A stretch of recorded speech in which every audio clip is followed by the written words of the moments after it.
Hero academia ब्रह्मांड में एक चमकदार बच्चे के जन्म के बाद नायक आम लोगों के बीच दिखाई देने लगे। अधिक समय तक लगभग 80% आबादी में एक असामान्य क्षमता होने लगी जिसे क्वर्क कहा जाता है। बच्चों में यह 4 साल की उम्र में खुद को प्रकट करता है। लेकिन हमारे नायक एजुको मिडोरिया या डेकू एक साधारण लड़के के साथ पैदा हुए थे जिसमें कोई क्षमता नहीं थी। यही वजह है कि वह लगातार किंडरगार्टन और स्कूल में तंग आ चुका था। लेकिन वह नायकों से बहुत प्यार करता था और लगातार अपनी मां को सर्वशक्तिमान नायक नंबर 1 के बारे में एक वीडियो खेलने के लिए कहा। एक विचित्र के मालिक अपनी शक्तियों का उपयोग आबादी को खलनायक या प्राकृतिक आपदाओं से बचाने के लिए करते हैं। जो लोग एक पेशे के रूप में वीरता का चयन करते हैं उन्हें पेशेवर नायक कहा जाता है। नायक समाज में लोकप्रियता, प्रभावशीलता और योगदान के आधार पर नायकों की एक पूरी रैंकिंग है। लेकिन एक पेशेवर नायक बनने के लिए आपको हीरो अकादमी में जाने की जरूरत है। यूई अकादमी को सबसे प्रतिष्ठित माना जाता है और मुख्य चरित्र मिडोरिया और उनके सहपाठी बाकुगो ने इसमें शामिल होने का सपना देखा है। लेकिन कुगो या कप्तान एक बहुत शक्तिशाली विचित्र है। उसकी हथेलियों पर पसीना नाइट्रोग्लिसरीन की तरह है और वह विस्फोट बनाने के लिए इसका उपयोग कर सकता है। देखू ने हमेशा बाकू के दृढ़ संकल्प और विचित्रता की प्रशंसा की है, लेकिन इस तथ्य के कारण कि काचिन के पास कुछ प्रकार के परिसर हैं, वह लगातार मिडोरिया पर अपनी सारी आक्रामकता डालता है और उसे हर संभव तरीके से अपमानित करता है। देखू कायरता से और पूरी तरह से अभद्र है, लेकिन बाकुगो से अपमान का एक दिन वह आखिरकार इसे मिला और वह उस पर हमला करने के लिए घूम गया, लेकिन अचानक उसका मन बदल गया। मिडोरिया पर एक राक्षस द्वारा हमला किया गया था। राक्षस ने लगभग मिडोरिया को चेतना खो दी, लेकिन सभी उसकी सहायता के लिए आ सकते हैं, जो एक झटका के साथ राक्षस को नष्ट कर देता है और इसे पुलिस के पास ले जाने के लिए एक बोतल में डालता है। अपनी मूर्ति को देखकर डेकू कुछ सवाल पूछने वाला था, लेकिन सब कुछ जल्दी में था और उससे दूर उड़ गया। हालांकि मिडोरिया अपने पैर पर पकड़ा गया, जिससे सभी छत पर कहीं रुक सकते थे। डेकू ने तब पूछा कि क्या वह बिना विचित्र के एक पेशेवर नायक बन सकता है, लेकिन उसके पास जवाब सुनने का समय नहीं था क्योंकि सभी भाप से बाहर चले गए और एक कमजोर लड़के में बदल गए। यह पता चला है कि 5 साल पहले वह गंभीर रूप से घायल हो गया था, जिसके कारण उसका पेट और उसके आधे फेफड़े को हटा दिया गया था। लगातार संचालन ने उसे समाप्त कर दिया और अब वह अपने वीर रूप में केवल 3 घंटे में बदल सकता है। लेकिन एक ही समय में किसी को भी उसके रहस्य के बारे में नहीं पता होना चाहिए, क्योंकि दुनिया का सर्वशक्तिमान प्रतीक है जिसके लिए सभी नायक समान हैं। जब वे उस छत पर उड़ रहे थे तो सभी राक्षस की बोतल को गिरा सकते थे, जिससे वह बच गया और बाकुगो के बंधकों को ले जाया जा सकता था। अपने लिए अपने क्वर्क ले रहा था। राक्षस काचिन को मोड़ने वाला था, लेकिन उसने अपनी सभी ताकत के साथ विरोध किया। हालांकि पेशेवर नायक अभी भी उसकी मदद नहीं कर सकते थे क्योंकि वे बाकुगो के नष्ट होने की संभावना के कारण राक्षस पर हमला करने से डरते थे। कोई भी छात्र को बचाने नहीं जा रहा था, यहाँ तक कि सर्वशक्तिमान भी खड़ा था और इसे पक्ष से देखा, और केवल मिटारिया ने अपने शक्तिशाली ब्रीफकेस के साथ राक्षस पर हमला करने का साहस किया, जिसमें अविश्वसनीय रूप से खतरनाक नोटबुक और पेंसिल शामिल थे।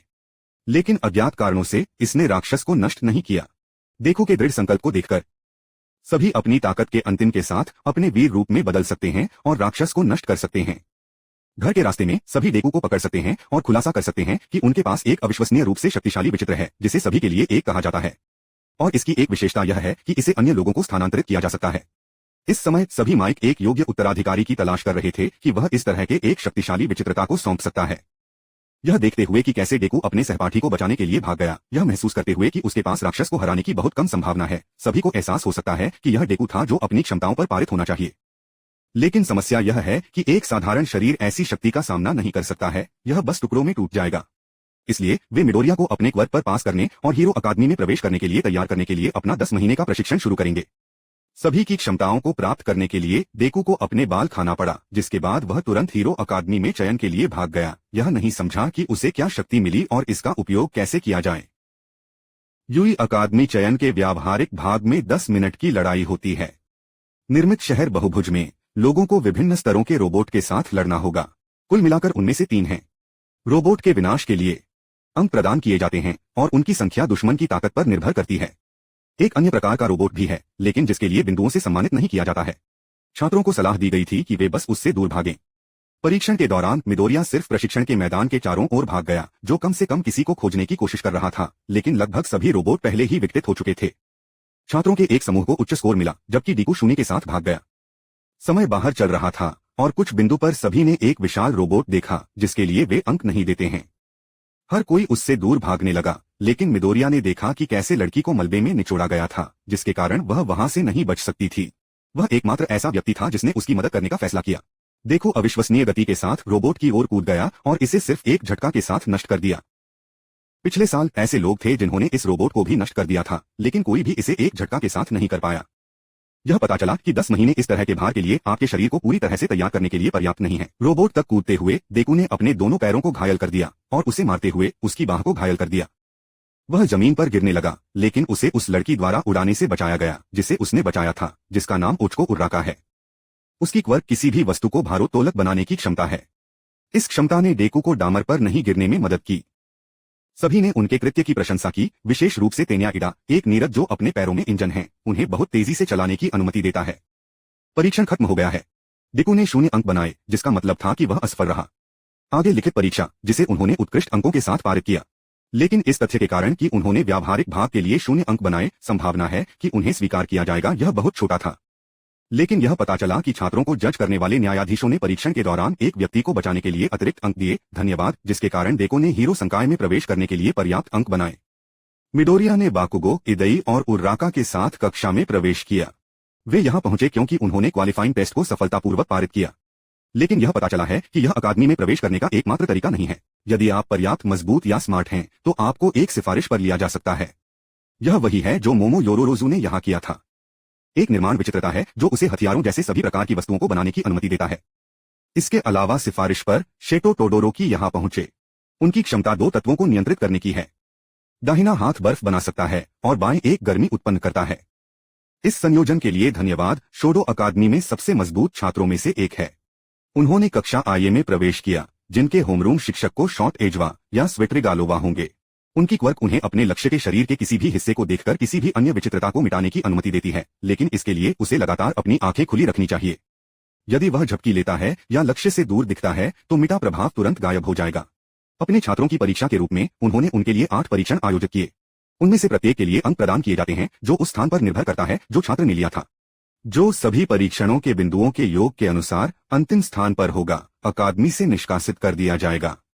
चूंकि मिडोरिया ने अभी तक अपने विचित्रता में महारत हासिल नहीं की है, क्योंकि वह इसका उपयोग करने से नुकसान उठाता है, इसलिए उसे आसमान के आसमान में निष्कासित कर दिया जाता है। जैसा कि अपेक्षित था, पहले 5 परीक्षणों में वह आखिरी था और कम से कम कुछ अंक स्कोर करने के लिए उसे गेंद को फेंकने के लिए अपने विचित्रता को लागू करना होगा। लेकिन समस्या यह है कि आइजावा की टकटकी फेंकने के दौरान उसकी क्षमता को मिटा देती है, इस तथ्य के कारण कि यह डेकू के हाथ को चोट पहुंचाएगा। और अगर कोई छात्र अपने हाथ को चोट पहुंचाए बिना एक गेंद नहीं फेंक सकता है, तब वह अकादमी में अध्ययन करने के योग्य नहीं है। इसलिए मिडोरिया को अपनी उंगली से गेंद को धोखा देना और फेंकना पड़ा। इसलिए त्रिगालोवा ने उनकी रचनात्मकता के लिए उनकी प्रशंसा की और परिणाम स्वीकार कर लिया। यह पता चला कि 5वें परीक्षण में उच्च स्कोर के बावजूद मिडोरिया अभी भी अंकों के मामले में अंतिम रूप से समाप्त हो गया। लेकिन यह पता चला है कि एजावा ने छात्रों को अपना सर्वश्रेष्ठ देने के लिए कटौती के बारे में झूठ बोला था।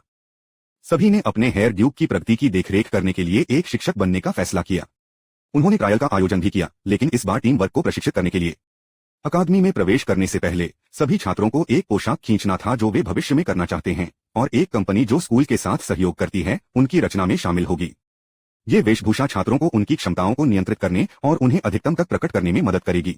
लेकिन चूंकि डेको के पास दाखिल होने के समय अभी तक कोई विचित्रता नहीं थी, इसलिए उसने बस एक पोशाक को सभी के साथ देखा और उसकी मां ने उसके लिए इस पोशाक को सिल दिया। परीक्षण का सार यह है कि सभी छात्रों को बेतरतीब ढंग से 2 लोगों की टीमों में विभाजित किया जाता है। फिर 2 टीमों को एक दूसरे के खिलाफ लड़ने के लिए चुना जाता है। कुछ खलनायक होंगे और अन्य नायक होंगे। परिदृश्य के अनुसार खलनायक ने बम को अपनी खोह में कहीं छिपा दिया और नायकों को इसके स्थान का पता लगाने और या तो सभी खलनायक को बेअसर करने या आवंटित समय में एक परमाणु बम चोरी करने की आवश्यकता होती है। खलनायक बदले में बम की रक्षा करनी चाहिए या नायकों को परिभाषित करना चाहिए। डेकू टीम में युरुरका के पास गया और वे एडा और बाकुगो के खिलाफ लड़ेंगे। टीम डेकू को नायकों की भूमिका मिली। लड़ाई के दौरान बाकुगो ने अपना सबसे अधिक सूट बनाया, जो उसे एक कोर बनाने और फिर एक छोटे से युद्ध की तरह एक बड़े पैमाने पर विस्फोट बनाने की अनुमति देता है।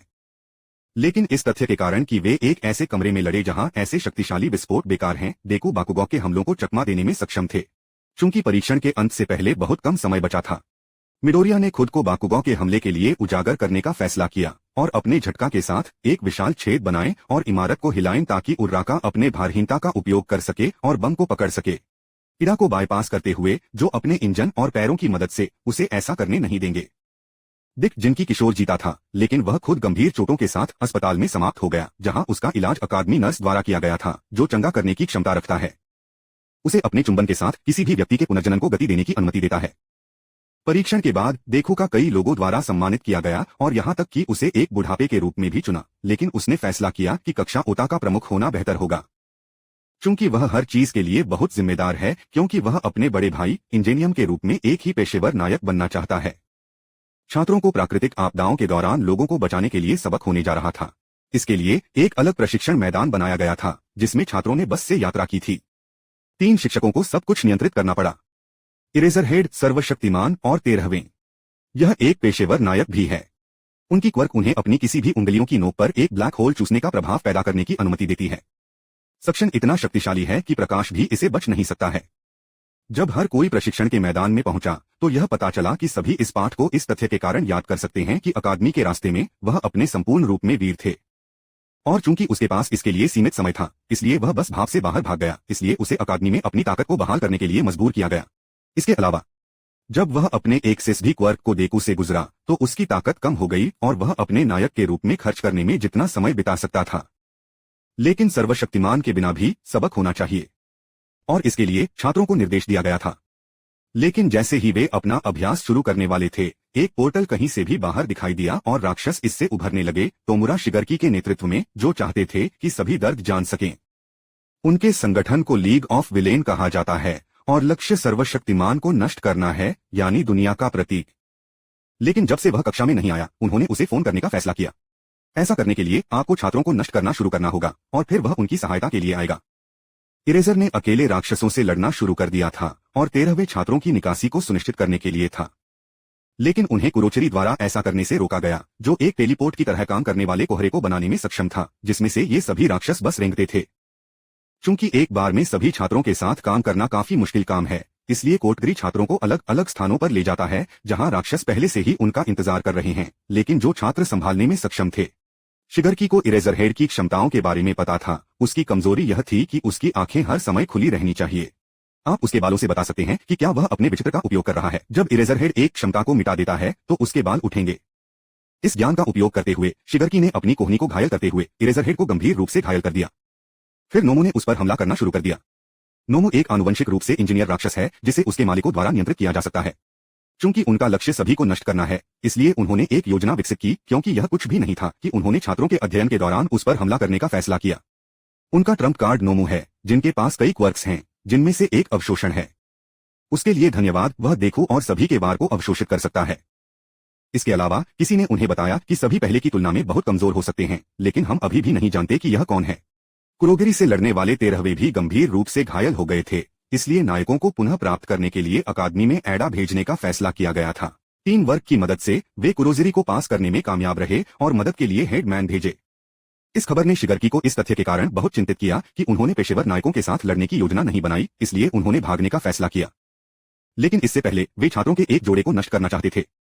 शिगर्की ने छात्रों में से एक पर हमला किया और उसे लगभग नष्ट कर दिया, लेकिन उसकी आखिरी सांस के साथ उसे इरेजर हेड से बचाया गया।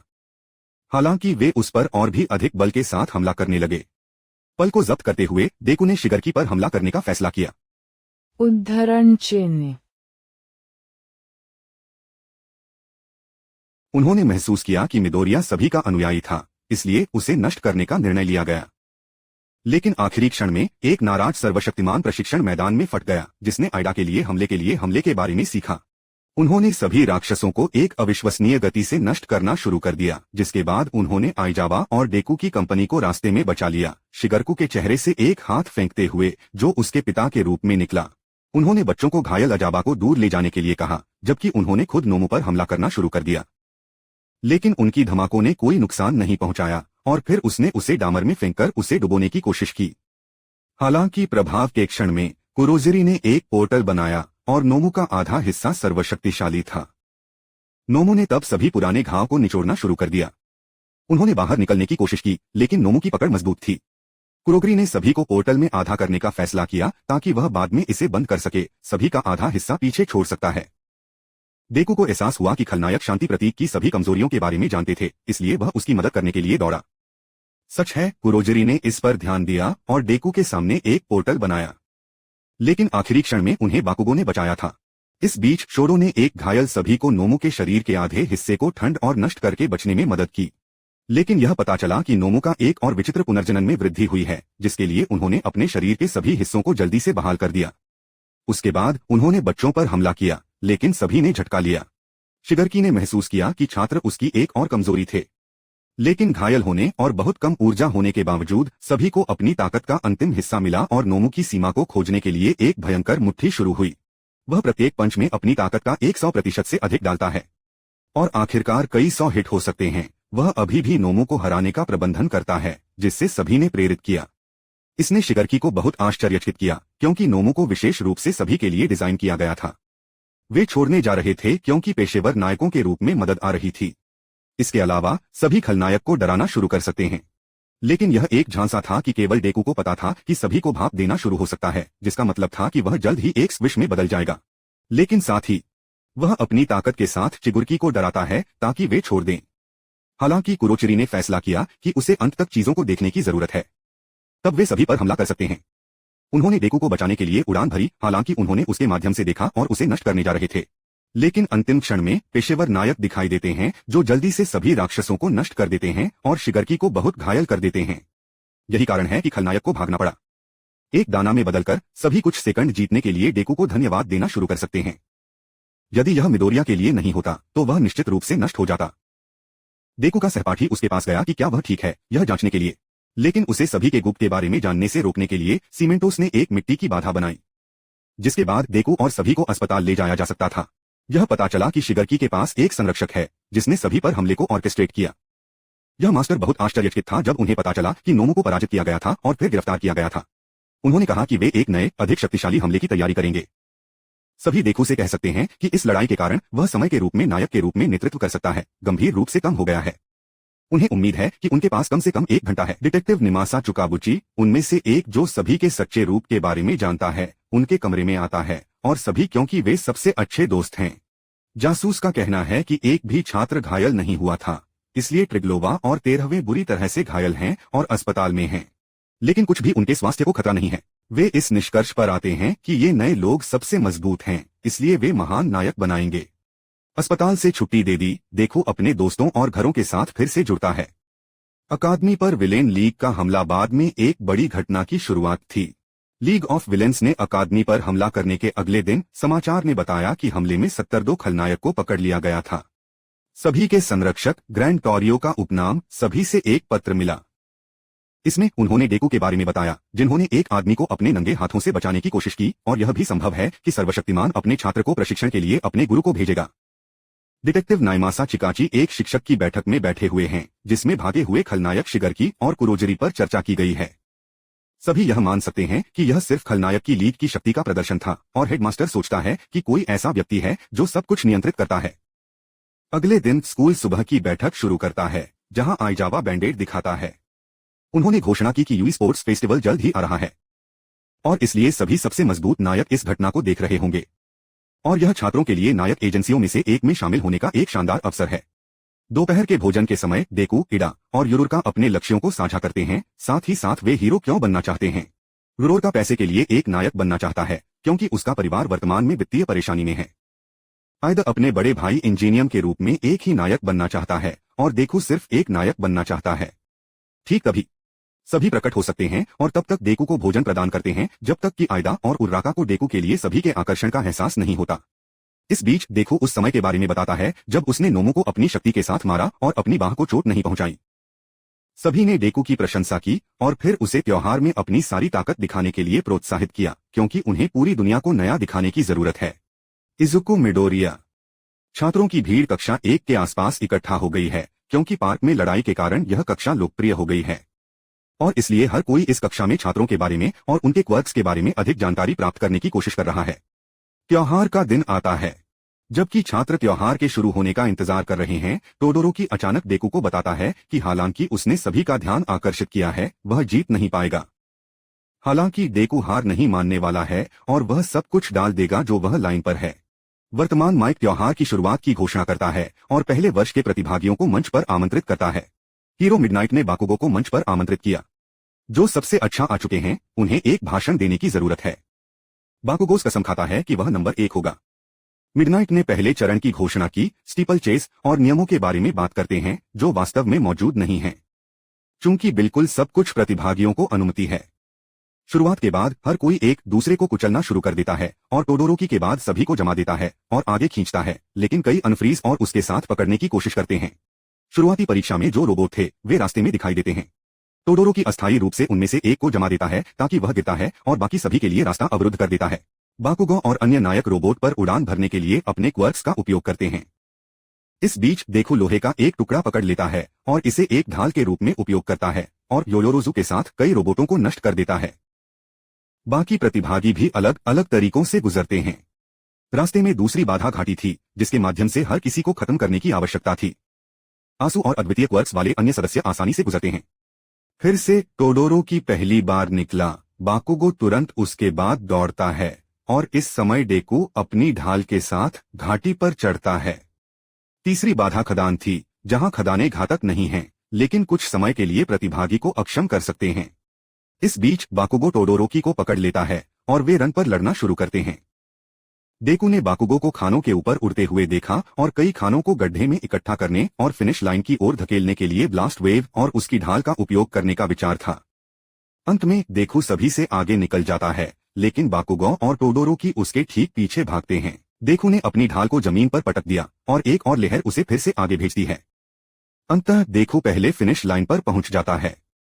पहला चरण खत्म हो गया है। पहला स्थान डेकू द्वारा लिया गया था, दूसरा टोडोरोकी द्वारा, बाकुगो द्वारा तीसरा। नतीजतन 42 प्रतिभागी अगले चरण में गुजरते हैं। इसके बाद आधी रात को द बैटल ऑफ द रथ नामक दूसरे चरण की शुरुआत की घोषणा की। सार सरल है। सभी को 2 से 4 प्रतिभागियों की टीमों में एकजुट होने की जरूरत है। कोई घोड़ा होगा और कोई सवार होगा। प्रत्येक राइडर के पास अपनी टीम के कुल अंक के साथ उसके सिर पर एक बैंड होगा कि उन्होंने पहले चरण के अंत में अर्जित किया है, और अन्य टीमों का कार्य इन बैंडों को प्राप्त करना है। जिसके पास सबसे अधिक अंक हैं वे पहले स्थान पर रहेंगे। पहले चरण के परिणामस्वरूप देखू को 10 मिलियन अंक मिले और जो कोई भी देखू टीम के आर्म बैंड पर कब्जा कर लेता है वह टीम जीत जाएगी। टीम बनाने के लिए सभी को 15 मिनट दिए जाते हैं। सभी ने तुरंत बाकुगो को घेर लिया और उसे अपनी टीम में शामिल होने के लिए कहा, लेकिन बाकुगो ने किरिशिमा में शामिल होने का फैसला किया। इसके विपरीत हर कोई अपने चश्मे के कारण डेकू से भाग जाता है। हालांकि युरुका ने उनकी छाया के साथ माई हत्सु और तोकोयामी के साथ में शामिल हो गए। ट्यूडोरोकी ने एडा, योयोरोजू और कामेनारी को अपनी टीम में ले लिया। बाकुगो ने किरिशिमा, आशिदो और शूरो के साथ मिलकर काम किया। इस तरह 12 टीमों का गठन किया। शुरुआत को कहा जाता है और हर कोई तुरंत डेकू के रथ के लिए लक्ष्य करता है। हालांकि एमआईआई के डिवाइस और उराकी के भारहीनता की मदद से वह दूर ले जाता है और दूर उड़ जाता है, जबकि तोकोयामी अपनी छाया से सभी को बचाता है। डेकू पर 2 टीमों द्वारा हमला किया जाता है, लेकिन वे फिर से उड़ जाते हैं, लेकिन इस बार बाकुगो द्वारा उड़ान में उन पर हमला किया जाता है। सभी को फिर से तोकोयामी द्वारा संरक्षित किया जाता है, जबकि बाकुगो को सारा ने वापस खींच लिया है।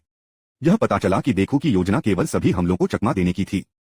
प्रारंभिक परिणामों के अनुसार क्लास ए के सभी डेकू को छोड़कर पहले से ही 0 अंक हैं। चूंकि अन्य सभी वर्गों ने कक्षा ए के छात्रों से अंक लेना शुरू कर दिया था, तब बाकुगो ने योजना को बदलने और पहले अन्य कक्षाओं से अंक आउट करने का फैसला किया और फिर डेकू अंक के साथ सौदा किया। बाकुगो ने अपना आपा खो दिया और मोनोमा पर हमला किया। हालांकि मोनोमो आसानी से चकमा देता है। यह पता चला है कि मोनोमो उनके साथ संपर्क में आने के बाद किसी भी अन्य लोगों के क्वर्क्स को कॉपी करने में सक्षम है। फिर बाकुगो फिर से हमला करता है और एक ही बार में 2 पट्टियों को बाहर निकालता है और वे तुरंत शीर्ष 3 में गिर जाते हैं। लेकिन बाकुगो पहले बनना चाहता है और इसलिए मोनोमो टीम से बिल्कुल सभी आर्म बैंड लेने का फैसला करता है। इस बीच टोडोरोकी ने डेकू के साथ पकड़ लिया। उनका लक्ष्य 10 मिलियन अंक प्राप्त करना है, लेकिन वह केवल इतना स्मार्ट नहीं है। हर कोई समानांतर में डेकू के लिए शिकार कर रहा है। टोडोरोकी की टीम सभी को इलेक्ट्रोक्यूट करने के लिए कामेनारी की बिजली का उपयोग करती है और फिर उन्हें जमीन पर फ्रीज कर देती है। टोडोरोकी की टीम फिर से डेकू के रथ पर हमला करती है, लेकिन डेकू अपने बाईं ओर चिपक जाता है और चकमा देता है। हालांकि एडा टर्बोजेट को बढ़ावा देने के लिए कदम रखता है और ब्रेकनेक गति से उनका रथ डेकू की ओर उड़ता है और टोडोरोकी हेडबैंड को 10 मिलियन के साथ छीन लेता है। टीम डेकू ने अपनी बात वापस पाने का फैसला किया। तब डेकू अपनी शक्ति और हवा के दबाव का उपयोग करता है, टोडोरोकी की बाह को पीछे धकेलता है और उसकी गर्दन से शीर्ष रिबन पकड़ता है।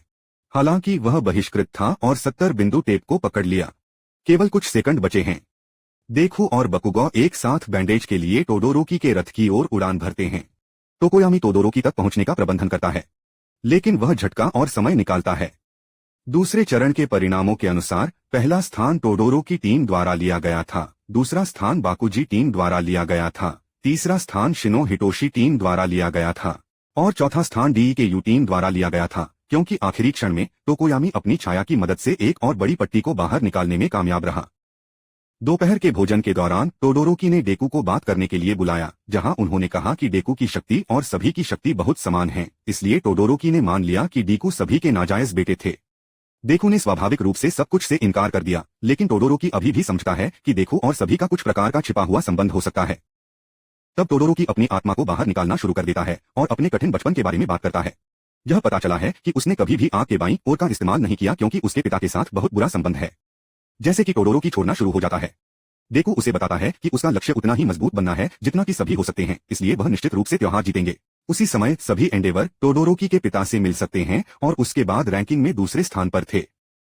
सभी ने आश्चर्यचकित किया कि उसने अपने बेटे को इस तरह कैसे प्रशिक्षित किया, लेकिन प्रॉस्पेक्टर अपने शपथ प्रतिद्वंद्वी से बात नहीं करना चाहता था। अंतिम झगड़े की शुरुआत की घोषणा की, जहां 16 प्रतिभागी भाग लेते हैं। वे एक पर एक प्रारूप में लड़ेंगे और विरोधियों को बहुत से निर्धारित किया जाएगा। दोनों सदस्य भाग लेने से इनकार करते हैं क्योंकि वे शिंसो की भागीदारी को बेईमान मानते हैं, क्योंकि वह दूसरे के दिमाग को नियंत्रित कर सकता है।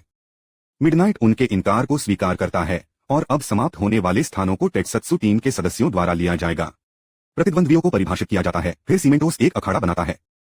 पहली लड़ाई डेकू बनाम शिंसो होगी। फाइनल के नियमों के अनुसार जीतने के लिए आपको प्रतिद्वंद्वी को अखाड़े से बाहर फेंकने या उसे बाहर निकालने की आवश्यकता है। रेफरी सीमेंटोस होगा।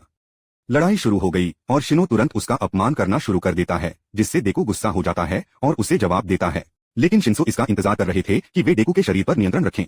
वह फिर डेकू को अखाड़े से बाहर करने का आदेश देता है। हर कोई हैरान है और समझ में नहीं आता है कि क्या हो रहा है। एक सचेत डेकू अपने शरीर को रोकने की कोशिश करता है, लेकिन वह ऐसा करने में विफल रहता है। तब उन्होंने ओजेरो के शब्दों को याद किया, जहां उन्होंने कहा कि उन्हें एक झटका से सम्मोहन से बाहर निकाला गया था। अचानक अंधेरे में डेकू जलती हुई आंखों से चेहरे को देखता है और वह अपनी उंगलियों को स्थानांतरित करने का प्रबंधन करता है। वह बल का उपयोग करता है और नियंत्रण से जारी किया जाता है। डेकू को समझ नहीं आया कि क्या हुआ था, लेकिन उसने अपनी उंगलियों को नहीं हिलाया। शिनो ने फिर से नियंत्रण लेने के लिए डेकू को चोट पहुंचाने की कोशिश की। हालांकि डेकू ने शिनो पर हमला किया और उसे जमीन में डाल दिया। डेकू जीतता है। दादी डेकू की उंगलियों को ठीक करती है और डेकू सभी को बताता है कि उसने चमकती आंखों से चेहरे को देखा और इससे उसे शिंसो के नियंत्रण को तोड़ने में मदद मिली। डेकू को लगता है कि वे उन लोगों की आत्मा हैं जिनके पास सभी के लिए एक की शक्ति हो सकती है। सभी ने कभी भी इसका अनुभव नहीं किया होगा, लेकिन सोचता है कि यह आत्मनियंत्रण से आया हो सकता है। इस बीच टोडोरोकी संयोग से अपने पिता से मिले। प्रॉस्पेक्टर ने फिर से जोर देकर कहा कि उसका बेटा अपने उग्र पक्ष का उपयोग करता है, लेकिन टोडोरोकी ने अपने पिता को एक बदमाश कहा और वह केवल अपनी मां की ताकत का उपयोग जीतने के लिए करेंगे। टोडोरोकी और सारा के बीच दूसरी लड़ाई शुरू होती है। सारा अपने रिबन के साथ टोडोरोकी को पकड़ लेती है। हालांकि अपने पिता के साथ बात करने के बाद क्रोध से बाहर टोडोरोकी एक शक्तिशाली तकनीक का उपयोग करता है और सूरा को जमा देता है और इसके साथ स्टेडियम का फर्श। अगली लड़ाई बी क्लासेड शिस्की और कामेनारी के बीच होगी। कामेनारी बिजली के एक बोल्ट के साथ हमला करना शुरू कर देता है, लेकिन शियोस्की ने उसे अपने साथ के साथ पकड़ लिया। इस प्रकार जीत। तब इडा और मेई के बीच चौथी लड़ाई शुरू होती है, जहां इडा लंबे समय तक मेई का पीछा करती है, जिसने अपने गैजेट्स की एक शो प्रस्तुति में एक द्वंद्व युद्ध की व्यवस्था की। वह फिर खुद अखाड़े से बाहर चली गई और अंत में एडा जीता। आओयामा और इशिडो के बीच पांचवा द्वंद्व। ओयामा ने एक लेजर हमला शुरू किया, लेकिन इशिडो ने डोर्स और उस पर एसिड फेंक दिया, फिर उसे एक पंच के साथ बाहर खटखटाया। टकोयामी और योयोरोजू के बीच छठी लड़ाई। टकोयामी आसानी से योयोरोजू को अखाड़े से बाहर धकेल देता है और जीतता है। सातवीं लड़ाई टेट्सत्सु स्टील और किरिशिमा के बीच होगी। ये दो शक्तिशाली लड़ाकू हैं जिनके साथ समान क्वर्क्स हैं। वे दोनों एक दूसरे पर हमला करते हैं और एक ही समय में गिर जाते हैं। अंततः एक ड्रॉ घोषित किया जाता है, लेकिन जब वे अपने होश में आते हैं तो विजेता निर्धारित किया जाएगा। आठवीं लड़ाई में युरुरका और बाकुगो मिलेंगे। बाकुगो ने लड़ाई शुरू होने से पहले उसे आत्मसमर्पण करने की पेशकश की, लेकिन उर्राका गंभीर है। बाकुगो उर्राका नॉन स्टॉप पर हमला करना शुरू कर देता है। वह चकमा देती है और समानांतर में अखाड़े के ऊपर टुकड़े एकत्र करती है। शार्क को जमा करने के बाद वह उन्हें बाकुगो में फेंक देती है, लेकिन बाकुगो ने एक झटका के साथ अपनी पूरी योजना को नष्ट कर दिया। उर्राका की शक्तियां अपनी सीमा तक पहुंच गईं, इसलिए बाकुगो ने जीत हासिल की। देखो गलती से दालान में प्रयास में भाग जाता है, जो अपनी उत्कृष्ट लड़ाई के लिए देखो की प्रशंसा करता है, यह कहते हुए कि वह सभी को हरा सकता है। देखो छोड़ने वाला था, लेकिन प्रॉस्पेक्टर ने कहा कि वह उस पल का इंतजार कर रहा था जब उसका बेटा सर्वशक्तिशाली को पार कर जाएगा। लेकिन अभी के लिए देखो को अपने सबसे मजबूत बेटे के खिलाफ एक योग्य लड़ाई दिखाने की कोशिश करने की जरूरत थी। सभी प्रतिभागियों ने ताकत हासिल कर ली है, जिसका अर्थ है कि डेकू और टोडोरो की क्वार्टर फाइनल में लड़ेंगे। शुरुआत की घोषणा के बाद टोडोरो की तुरंत बर्फ के साथ हमला करता है, लेकिन डेकू अपनी उंगली से अपने ब्लॉक को नष्ट कर देता है, जिससे कई उंगलियों को गंभीर नुकसान होता है। इस प्रकार डेकू टोडोरो की कमजोरियों को समझने की कोशिश करता है। डेकू ने नोटिस किया कि टोडोरो की ठंड से हिल रहा है, जिसका अर्थ है कि उसे आग की तरफ का उपयोग करना चाहिए। यह एंगर्स टोडोरो की और वह डेकू पर हमला करता है, लेकिन डेकू ने उसे अपनी टूटी हुई बाह के साथ वापस दस्तक दी। डेकू टोडोरो को अपने आग की ओर का उपयोग करने के लिए प्रोत्साहित करता है, क्योंकि वह अपनी शक्ति का उपयोग अपनी कुशलता के कारण 100% तक नहीं करता है। टोडोरो ने अतीत से एक घटना को याद किया जब उसकी मां ने उस पर उबलते पानी डाला, जिसके लिए उसके पिता ने उसे एक मनोरोग अस्पताल भेजा। तब उन्होंने महसूस किया कि डेकू इस समय उनकी मदद करने की कोशिश कर रहा था। टोडोरो डेकू पर हमला करता है, लेकिन डेकू उसकी ओर कूदता है। न्यायाधीश इस लड़ाई को रोकने की कोशिश करते हैं, लेकिन डेकू ने अखाड़े को बल से नष्ट कर दिया। यही वजह है कि वह अखाड़े से बाहर उड़ गया और टोडोरो जीत गए। लड़ाई के बाद टोडोरो को उनके पिता से संपर्क किया जाता है और उन्हें अपनी एजेंसी में आमंत्रित किया जाता है, लेकिन टोडोरो ने अभी तक अपने पिता को माफ नहीं किया है, इसलिए उन्होंने इनकार कर दिया। श्योस्की के खिलाफ एडा की लड़ाई शुरू होती है, जहां एडा बस अपने प्रतिद्वंद्वी को अखाड़े से बाहर निकालती है और जीतती है। इस बीच दादी ने ऑपरेशन किया और आंशिक रूप से डेकू की हड्डियों को बहाल किया। हालांकि कई चोटों के कारण वह अपने दाहिने हाथ पर एक निशान के साथ छोड़ दिया गया था। दादी डेकू से कहती हैं कि उन्हें प्रशिक्षण के तरीके को बदलने की जरूरत है। तब डेकू ने सुझाव दिया कि वह अपने लिए एक और उत्तराधिकारी चुने, लेकिन सभी डेकू में विश्वास कर सकते हैं, इसलिए वह उसे प्रेरित करने की कोशिश करता है। एक मिशन पर इंगेनियम ने चिज़ोम अकागुरो से मुलाकात की, जो नायकों को नष्ट कर देता है, और वह भी टुकड़ों के लिए इंजेनियम को तोड़ता है। लेकिन कुगा और किरिशिमा की अगली लड़ाई। बाकुगो ने महसूस किया कि किरिशिमा की कमजोरी उनके विचित्र का लंबा उपयोग थी, जिससे बाकुगो सेमीफाइनल में प्रवेश कर गया। सेमीफाइनल में टोडोरो और एडा मिलते हैं, जहां एडा पूरी शक्ति को चालू करता है और टोडोरो को 10 सेकंड में बाहर धकेलने की कोशिश करता है, लेकिन वह विफल हो जाता है और टोडोरो फाइनल में जाता है। बाकुगो और तोकोयामी के बीच दूसरी सेमीफाइनल लड़ाई। बाकुगो एक फ्लैश ग्रेनेड का उपयोग करता है और तोकोयामी को हरा देता है। अंतिम लड़ाई बाकुगो और टोडोरो के बीच होगी। टोडोरो पहले हमला करता है और बाकुगो को अखाड़े के आधे हिस्से में जमा देता है। हालांकि बाकुगो बाहर निकलने में कामयाब रहे और एक पलटवार शुरू किया। वह टोडोरो को अखाड़े से बाहर फेंक देता है, लेकिन टोडोरो बर्फ से खुद को रोकने का प्रबंधन करता है। बाकुगो अपने फायर साइड का उपयोग करने और फिर एक शक्तिशाली झटका के साथ हमला करने के लिए टोडोरो को बुलाता है, जिससे अखाड़े के फर्श को नष्ट कर दिया गया और टोडोरो को 1-2 मीटर की दूरी पर दस्तक दी। बाकुगो टोडोरो को पकड़ लेता है और उसकी पूरी शक्ति का उपयोग नहीं करने के लिए उसका अपमान करता है। आधी रात आराम बाकू। अंत में बाकुगो विजेता था। पुरस्कार समारोह शुरू होता है, जहां बाकुगो ने पहला स्थान हासिल किया, हालांकि वह बंधा हुआ था ताकि वह अखाड़े को नहीं उड़ा सके।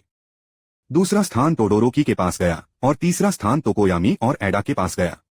सभी प्रकट हो सकते हैं और विजेताओं को पुरस्कार वितरित करते हैं। कक्षा में आइजाला ने एक विशेष कक्षा के घंटे की घोषणा की, जहां सभी छात्रों को नायक नामों का चयन करना होगा, लेकिन इससे पहले यह छात्रों को भेजे गए हीरो एजेंसी के निमंत्रण की संख्या को दर्शाता है। टोडोरो को 4000 से अधिक निमंत्रण और डेकू 0 प्राप्त हुए, क्योंकि हर कोई बाकुगो की अति स्वभाव के साथ काम करने के लिए तैयार नहीं है। सभी ने अपने लिए एक नाम चुना। तब एजवा भविष्य की इंटर्नशिप के बारे में बात करता है। उन्होंने सभी को फॉर्म वितरित किए और छात्रों को चुनने के लिए 2 दिन दिए। इस बीच सीमेंटोस सर्वशक्तिमान के साथ छात्रों के लिए आने वाले निमंत्रणों को संसाधित कर रहा है। डेकू के लिए एक निमंत्रण पाए जाने के बाद सभी आश्चर्यचकित हो गए कि उन्हें ग्रैंड टोरिनो अकादमी में आमंत्रित किया गया था। आखिरकार डेकू के पास आ सकता है और उसे ग्रैंड टोरिनो स्कूल के अपने पूर्व शिक्षक से निमंत्रण के बारे में बताता है, जिसने लगभग 1 साल तक स्कूल में काम किया और वह सभी होमरूम शिक्षक थे। वह सभी के लिए एक की शक्ति के बारे में जानता है और इसलिए डेकू को चुना। आयदा के भाई पर हमले के बारे में खबर थी। यह एक चटाई थी जो नायकों को नष्ट कर देती है।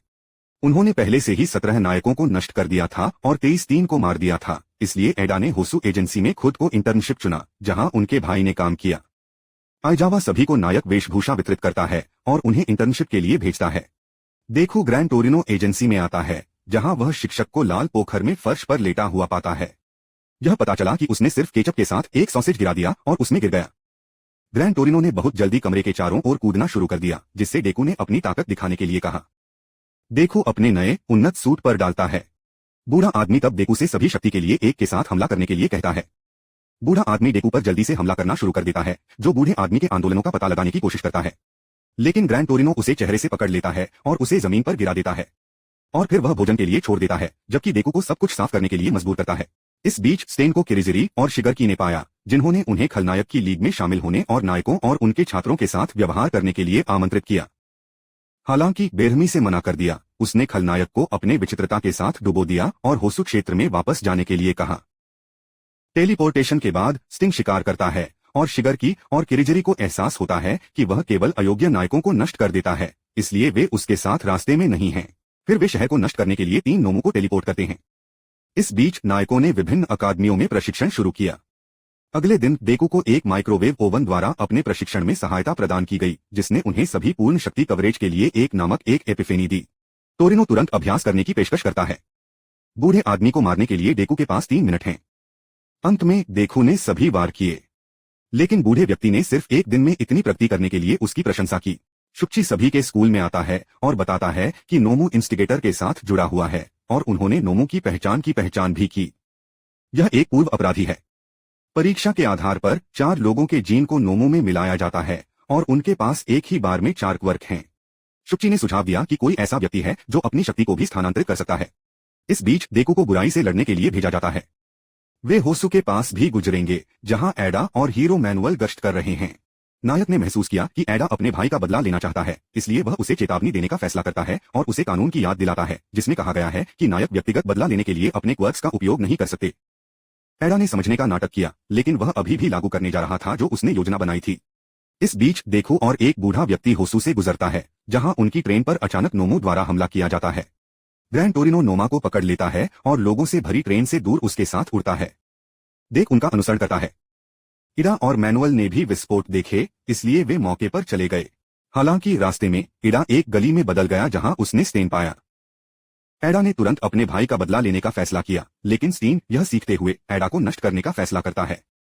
स्टीन आसानी से फर्श पर एडा को देता है और उसे डुबो देता है और एडा को खत्म करने वाला है। इसके समानांतर देखो 2 और नोमो का सामना करता है, जो नायकों के एक समूह से लड़ रहे हैं। हालांकि जब उन्होंने सुना कि मैनुअल एडा की तलाश में था, देखो को एहसास हुआ कि आयदा बदला लेने के लिए चला गया था, इसलिए वह उसके बाद चला गया। गली में उन्होंने एडा और दाग पाया। फिर वह पूर्ण कवर पर मुड़ता है और खलनायक को आयदा से दूर फेंक देता है। स्टेन ने डेकू को छोड़ने के लिए कहा या वह उन दोनों को नष्ट कर देगा। दूसरी ओर देखू कुशलता से अपने स्थान के बारे में सभी आस पास के नायकों को एसएमएस भेजता है और फिर एक शक्तिशाली झटका के साथ उस पर हमला करता है। हालांकि खलनायक देखू को घायल करने और उसे लकवा मारने का प्रबंधन करता है। ट्यूडोरो की अचानक दिखाई देता है और दाग को दूर करता है। वे लड़ने लगते हैं। खलनायक ने उसके चेहरे को चोट पहुंचाई और उसे पंगु बनाने की कोशिश की, लेकिन टोडोरोकी ने आग से खुद का बचाव किया। हालांकि लड़ाई के बाद उन्हें अपनी बाह को नुकसान पहुंचा। स्टीन फिर से हमला करता है, लेकिन डेकू दिखाई देता है और खलनायक को वापस मारता है। यह पता चला कि डेकू के पहले रक्त प्रकार के कारण खलनायक के पक्षाघात का उस पर लगभग कोई प्रभाव नहीं पड़ा। यही वजह है कि वह स्थानांतरित करने में सक्षम था। देखू और टोडोरोकी स्टीन पर हमला करते हैं, लेकिन देखू फिर से लकवाग्रस्त हो जाता है। बाद में स्टेन टोडोरोकी में लक्ष्य करता है और लगभग उसे पकड़ लेता है, लेकिन एडा टोडोरोकी को एक रिवर्स बढ़ावा के साथ हिट होने से बचाता है। टीम वर्क द्वारा वे दाग से बाहर खटखटाते हैं। इस बीच प्रोस्पेक्टर नोमो के खिलाफ लड़ता है, जिसके साथ ग्रैंड टोरिनो ने लड़ाई लड़ी, लेकिन यह पता चला है कि बूढ़ा आदमी खुद नहीं है। वह नोमो को विभाजित करता है और उसे जमीन पर गिरा देता है। ग्रैंड टोरिनो को गली में निर्देशांक के लिए भेजा जाता है और प्रोस्पेक्टर खुद शेष 2 गनोमो के खिलाफ लड़ाई में शामिल हो जाता है। प्रोस्पेक्टर सभी को लेन में जाने के लिए कहता है, जहां लोगों ने पहले ही खलनायक को बांध दिया है। उन्हें ग्रैंड टोरिनो द्वारा बधाई दी जाती है, जो खुश है कि डेकू ठीक है। एडा इस घटना के लिए माफी मांगता है। एक फ्लाइंग नोमो अचानक दिखाई देता है और डेकू को पकड़ लेता है। इस समय खलनायक को रिहा कर दिया जाता है और नोमो को नष्ट कर देता है, यह कहते हुए कि उसने भविष्य के उच्च समाज के लाभ के लिए ऐसा किया है। हालांकि उसके बाद वह सभी को नष्ट करने जा रहा है, लेकिन अपनी टूटी हुई पसलियों के कारण वह बस बाहर निकल जाता है। ग्रैंड टोरिनो, मैनुअल और पुलिस के प्रमुख होसु केंजी सरगामी नायकों के लिए अस्पताल आए थे। उन्होंने इस उत्कृष्ट काम के लिए लोगों को धन्यवाद दिया। ग्रैंड टोरिनो एक पकड़े गए खलनायक के बारे में सभी को बुलाते हैं, जो सही विश्व विचारधारा से बीमार है, और टोरिनो का मानना है कि वह खलनायक की एक लीग से जुड़ा हुआ है और शायद यह एक समान विचारधारा के साथ खलनायक की एक नई लहर को आकर्षित करेगा। वह यह भी रिपोर्ट करता है कि सभी के लिए खेल में वापस आ गया है। ग्रैंड टोरिनो ने सभी को डेकू को यह बताने के लिए कहा कि उसके विचित्र और खुद को क्या हुआ। 2 दिन बाद हर कोई खलनायक के बारे में जानता है जो नायकों को नष्ट करता है, यहाँ तक कि उन्होंने अपनी जीवनी के पूर्ण विवरण के साथ उनके बारे में एक वीडियो भी बनाया। कई हीरो किलर मूवमेंट में शामिल होने लगे हैं। बड़ी संख्या में नए खलनायक हर दिन अधिक से अधिक खलनायक की अगुवाई में शामिल होने के लिए तैयार हैं। कुछ दिनों बाद एडा और टोडोरोकी को अस्पताल से रिहा कर दिया जाता है। आयदा घर जाता है और टोबोबोकी ने नायक की भलाई के बारे में पता लगाने के लिए प्रयास करने का फैसला किया, जिसने कथित तौर पर नायक हत्यारे से सभी को बचाया था। जो कुछ भी हुआ उसके बाद सभी नायकों के बुनियादी प्रशिक्षण का संचालन कर सकते हैं, जहां वह उन्हें बचाव स्प्रिंट सिखाता है। इसके लिए एक पूरे क्षेत्र को अलग रखा गया है और स्प्रिंट का उद्देश्य सभी को बचाने के लिए है, जो क्षेत्र के केंद्र में होगा। जो सभी बचाता है वह पहले जीत सकता है। 4 का पहला समूह शुरू होता है। शुरुआत से ही सारा आगे टूट जाती है, लेकिन डेकू सभी से आगे निकल जाती है और डेकू ने बाकुगा से आंदोलन उधार लिए। हालांकि वह फिसल गया और सूरत विजेता बन गया। सभी डेकू के परिणामों से आश्चर्यचकित थे और उन्हें अपने कार्यालय में आमंत्रित किया। वहां सर्वशक्तिमान ने उसके बारे में कहानी और सभी के लिए शक्ति के उद्भव के बारे में बताया। जैसे ही क्वर्क्स दिखाई देने लगे, एक निश्चित व्यक्ति दिखाई दिया जिसे एक के लिए सभी कहा जाता था। उन्होंने पेशेवर रूप से लोगों में हेरफेर किया और सभी जापान पर कब्जा करना चाहते थे। उनके विचित्र ने उन्हें दूसरों की विचित्रता लेने के साथ साथ उन्हें अन्य लोगों को स्थानांतरित करने की अनुमति दी। उन्होंने बुराई का पक्ष चुनने का फैसला किया और सभी खलनायकों का नेता बन गया। क्वर्की ने विश्वसनीय लोगों को पारित किया, लेकिन सभी मानव शरीर स्थानांतरित शक्ति का सामना नहीं कर सकते थे। जब शरीर शक्ति का सामना नहीं कर सकता था तो व्यक्ति एक कमजोर इच्छा शक्ति वाली गुड़िया बन गया। इस प्रकार नोमू दिखाई दिया। इसके अलावा खलनायक का एक भाई था जो बिना विचित्र के पैदा हुआ था, लेकिन उसके पास न्याय की मजबूत भावना थी। इसने उसे अपने बड़े भाई को देखने के लिए चोट पहुंचाई और उसने उसका विरोध किया। उसके भाई ने उसे एक विचित्रता दी जो संचित शक्ति थी। यह पता चला कि उनके पास दूसरों को शक्ति स्थानांतरित करने के लिए एक छिपी हुई क्वर्क था, और जब इन दो क्वर्क्स मिश्रित होते हैं तो सभी के लिए एक की शक्ति दिखाई देती है, ताकि हमेशा के लिए जीने के लिए सभी के लिए सभी को अपने लिए अमरता का एक विचित्रता मिली, और उसके छोटे भाई ने अपने उत्तराधिकारियों को अपनी शक्ति पर पारित करने का फैसला किया। उस क्षण से ताकत का मार्ग सभी के लिए एक शुरू हुआ।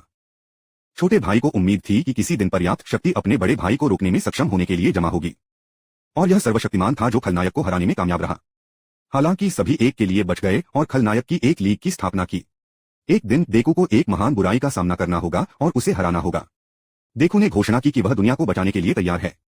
इसके अलावा सर्वशक्तिमान अपनी घातक बीमारी के बारे में बताना चाहता था, लेकिन वह ऐसा नहीं कर सका। यू स्कूल की अंतिम परीक्षा से पहले 1 सप्ताह बचा है, जहां एक लिखित और व्यावहारिक परीक्षा होगी। योयोरोजू ने लिखित परीक्षा के लिए सभी को तैयार करने में मदद करने के लिए स्वेच्छा से काम किया, इसलिए उसने सप्ताहांत के लिए सभी को अपने घर में आमंत्रित किया। और बी क्लास के छात्र केंडो ने कहा कि व्यावहारिक परीक्षा फिर से रोबोट के खिलाफ लड़ाई करेगी। 1 सप्ताह बीत जाता है, लिखित परीक्षा शुरू होती है जो 3 दिनों तक रहती है। यह व्यावहारिक परीक्षा का समय है। प्रिंसिपल नेजू ने खुलासा किया कि उन्होंने परीक्षा के नियमों को थोड़ा बदल दिया है, क्योंकि वे एक परेड लड़ाई पर अधिक ध्यान केंद्रित करना चाहते हैं। इसलिए उन्हें अपने क्वर्क्स के अनुसार जोड़ा गया और वे शिक्षकों के खिलाफ लड़ेंगे। सभी छात्रों के पास परीक्षा पास करने के लिए शिक्षक को हथकड़ी लगाने के लिए 30 मिनट का समय होगा, या निकास गेट को बाहर निकालें और परीक्षा लें। ताकत को बराबर करने के लिए प्रत्येक शिक्षक अपनी बाहों और पैरों पर वजन डालता है, जो उनके शरीर के वजन का आधा हिस्सा बनाते हैं। पहले किरिशिमा और सतोसे शिक्षक सीमेंटोस के खिलाफ लड़ने के लिए। जैसे ही लड़ाई शुरू होती है, सीमेंटोस तुरंत सीमेंट की दीवारें बनाता है। किरिशिमा और सातो अपने विचित्रता दिखाते हैं और आगे बढ़ते हैं, लेकिन सीमेंटोस जानबूझकर समय के लिए स्टाल हो जाते हैं, क्योंकि वह अपने क्वर्क का उपयोग करने में सीमा को जानता है। उन्होंने परीक्षा को विफल कर दिया क्योंकि वे बाहर निकल गए। आसुई और टोकोयामी की एक्टोप्लाज्म के खिलाफ दूसरी लड़ाई। छात्र अपने क्वर्क्स को जोड़ते हैं, लेकिन एक्टोप्लाज्म 30 क्लोन तक बनाता है और उनके साथ हमले करता है। तथापि एसयूआई और टोकोयामी अच्छी तरह से बचाव करते हैं। एक्टोप्लाज्म तब एक विशाल क्लोन को बुलाता है जो हमला करता है और उनके शरीर पर ले जाता है। टोकोयामी अपनी छाया के साथ हमला करने की कोशिश करता है और आसुई अपने हथकड़ी को बाहर निकालता है, और छाया के माध्यम से वे शिक्षक को हथकड़ी लगाते हैं। इस प्रकार सफलतापूर्वक परीक्षा उत्तीर्ण करते हैं। लोडर के खिलाफ ओजिरो और एडा की तीसरी लड़ाई। एडा ओजिरो को चारों ओर घूमने के लिए हाइपर त्वरण का उपयोग करता है और उसे गेट की ओर फेंकता है, इस प्रकार उन्हें परीक्षा पास करने की अनुमति देता है। चौथी लड़ाई में आइजावा के खिलाफ टोडोरोकी और योरोरोजू की एक जोड़ी। आइजावा टोडोरोकी की क्वर्क को अक्षम कर देता है और उसे लटका देता है। योयोरोजू एक फ्लैश ग्रेनेड बनाता है और टोडोरोकी को बचाता है। वह बच जाता है और उसके पीछे बर्फ की एक दीवार छोड़ देता है, जबकि योयोरोजू एक निकल और टाइटेनियम मिश्र धातु से आइजावा रिबन बनाता है, जो गर्म होने पर मिश्र धातु को कठोर बनाता है। उन्होंने एक जाल स्थापित किया और एक गुलेल के साथ आइजावा में रिबन फेंक दिया। उन्होंने शिक्षक को रिबन से बांध दिया और उसे हथकड़ी लगा दी। 13वें के खिलाफ अयामा और उर्राकू के बीच 5वीं लड़ाई। छात्रों ने भी सफलतापूर्वक परीक्षा उत्तीर्ण की। निर्देशक के खिलाफ कामिनारी और आशिदो के बीच लड़ाई शुरू होती है। निर्देशक इमारत को नष्ट करने और मलबे के साथ छात्रों को कवर करने के लिए एक क्रेन का उपयोग करता है। एक जानवर होने के बावजूद निर्देशक की विचित्रता एक उच्च विकसित बुद्धि है। अशिदो और कामिनारी समय से बाहर चल रहे हैं, इसलिए वे परीक्षा में विफल रहते हैं। वर्तमान मिक के खिलाफ जीरो और कुजी जोड़ी की 7वीं लड़ाई। शिक्षक ध्वनि तरंगों के साथ हमला करता है। तब कुजी कीटों को नियंत्रित करना शुरू कर देता है और वे मिक को ढंकते हैं, इस प्रकार युगल को जीत देते हैं। शोजी और तोरू की अगली लड़ाई स्ट्रेलॉक के खिलाफ है। गनस्लिंगर ने शोजी से शॉट्स के साथ हमला किया, जबकि टोरू अदृश्य हो गया और आसानी से शिक्षक को हथकड़ी लगा दी। माइनरू और शियोरू की 9वीं लड़ाई आधी रात के खिलाफ लूनिक वर्क के साथ, क्योंकि वह उसे अपने शरीर की गंध के साथ सोने के लिए डाल सकती है। शियोरू ने मिनोरू को दूर धकेल दिया ताकि वह जादू के नीचे न पड़े। वह खुद इसके नीचे गिरता है और सो जाता है। फिर आधी रात को मिनोरू को मिल जाता है और उसे भिप के साथ हमला करता है। माइनरू गेट से आधी रात को दूर जाने के लिए दौड़ना शुरू कर देता है और फिर वह अपनी चिपचिपी गेंदों को फेंक देता है और उसे चिपक जाता है। फिर वे गेट से गुजरते हैं और टीम सफलतापूर्वक परीक्षा पास करती है। अंतिम लड़ाई बची हुई है। डेकू और बाकुगो बनाम सभी हो सकते हैं। सबसे पहले डेकू बाकुगो के साथ योजना पर चर्चा करना चाहता है, लेकिन वह इसके खिलाफ था और इसलिए उसे चेहरे पर मारा। लेकिन सर्वशक्तिमान ने हस्तक्षेप किया, एक झटका के साथ एक पूरे ब्लॉक को नष्ट कर दिया। सभी उन्हें यह दिखावा करने के लिए कह सकते हैं कि वह अब एक खलनायक है, इसलिए बाकुगो तुरंत चेहरे पर सभी पर हमला कर सकता है, लेकिन बाद में जमीन पर समाप्त हो जाता है। सभी तब डेकू पर स्विच कर सकते हैं और इसे बाकुगो में फेंक सकते हैं। बाकुगो गुस्से का कहना है कि वह डेकू के कचरे से मदद स्वीकार नहीं करेंगे, जिससे डेकू ने बाकुगो पर हमला करने के लिए अपनी शक्ति का उपयोग किया और फिर उसे पकड़कर एक गली में भाग लिया। वहां बाकुगो एक योजना के साथ आया, जहां वह एक तरफ से विस्फोट के साथ सभी को विचलित कर सकता है, जबकि डेकू दूसरी तरफ से सभी पर हमला करता है और गेट की ओर भागता है। लेकिन चीजें योजना के अनुसार नहीं जाती हैं, क्योंकि सभी बाकुगो के गॉन्टलेट और फिर डेकू को तोड़ सकते हैं। वह उन्हें इमारत में फेंक देता है, लेकिन बाकुगो सभी पर हमला करता है और डेक को गेट की ओर फेंकता है। हालांकि सभी डेकू को पकड़ सकते हैं और उसे जमीन में डाल सकते हैं। बाकुगो तब अपने सबसे मजबूत हमले के साथ हमला करने का फैसला करता है, लेकिन तुरंत जमीन में पटक दिया जाता है। बाकू को लेने और अपने साथ गेट की ओर दौड़ने से पहले डेकू ने अपनी शक्ति का उपयोग चेहरे पर पंच करने के लिए किया। अंततः डेकू और बाकुगो ने परीक्षा उत्तीर्ण की। इस बीच खलनायक जो खलनायक की लीग में शामिल होना चाहते हैं, वे शिगरकी के कैफे में आए हैं। शिगरकी किसी को प्राप्त नहीं करना चाहता है, इसलिए वह कुराजरी से मेहमानों को नष्ट करने के लिए कहता है। हालांकि कुरोचरी ने पहले वक्ताओं को सुनने का सुझाव दिया। पहला नवागंतुक टोगा है, एक साइकोपैथिक स्कूल ड्रिल जो पहले से ही कई अपराधों का संदेह है, और दूसरे का नाम दबी है, जो अपनी लीग में एक खलनायक की भूमिका निभाना चाहता है। तीसरा नाम स्टेन, शिगरकी ने अपना आपा खो दिया और नवागंतुकों को नष्ट करने का फैसला किया, लेकिन कुरोजरी ने हस्तक्षेप किया और नए खलनायकों की आवश्यकता के रूप में वार किया। स्कूल में आइजावा ने सभी को सूचित किया कि वे सभी एक साथ शिविर में जा रहे हैं। बच्चे पहले स्टोर में गए। शिबुरे की स्टालों के पास डेकू पाता है। उसे उससे बात करने की जरूरत थी, इसलिए वह डेकू को मजबूर करता है, अन्यथा वह उसे एक उंगली से नष्ट कर देगा। शिगरकी ने खुलासा किया कि वह हीरो किलर से भी नफरत करता है और वे स्पष्ट रूप से सहयोगी नहीं हैं। उद्धरण चिन्ह।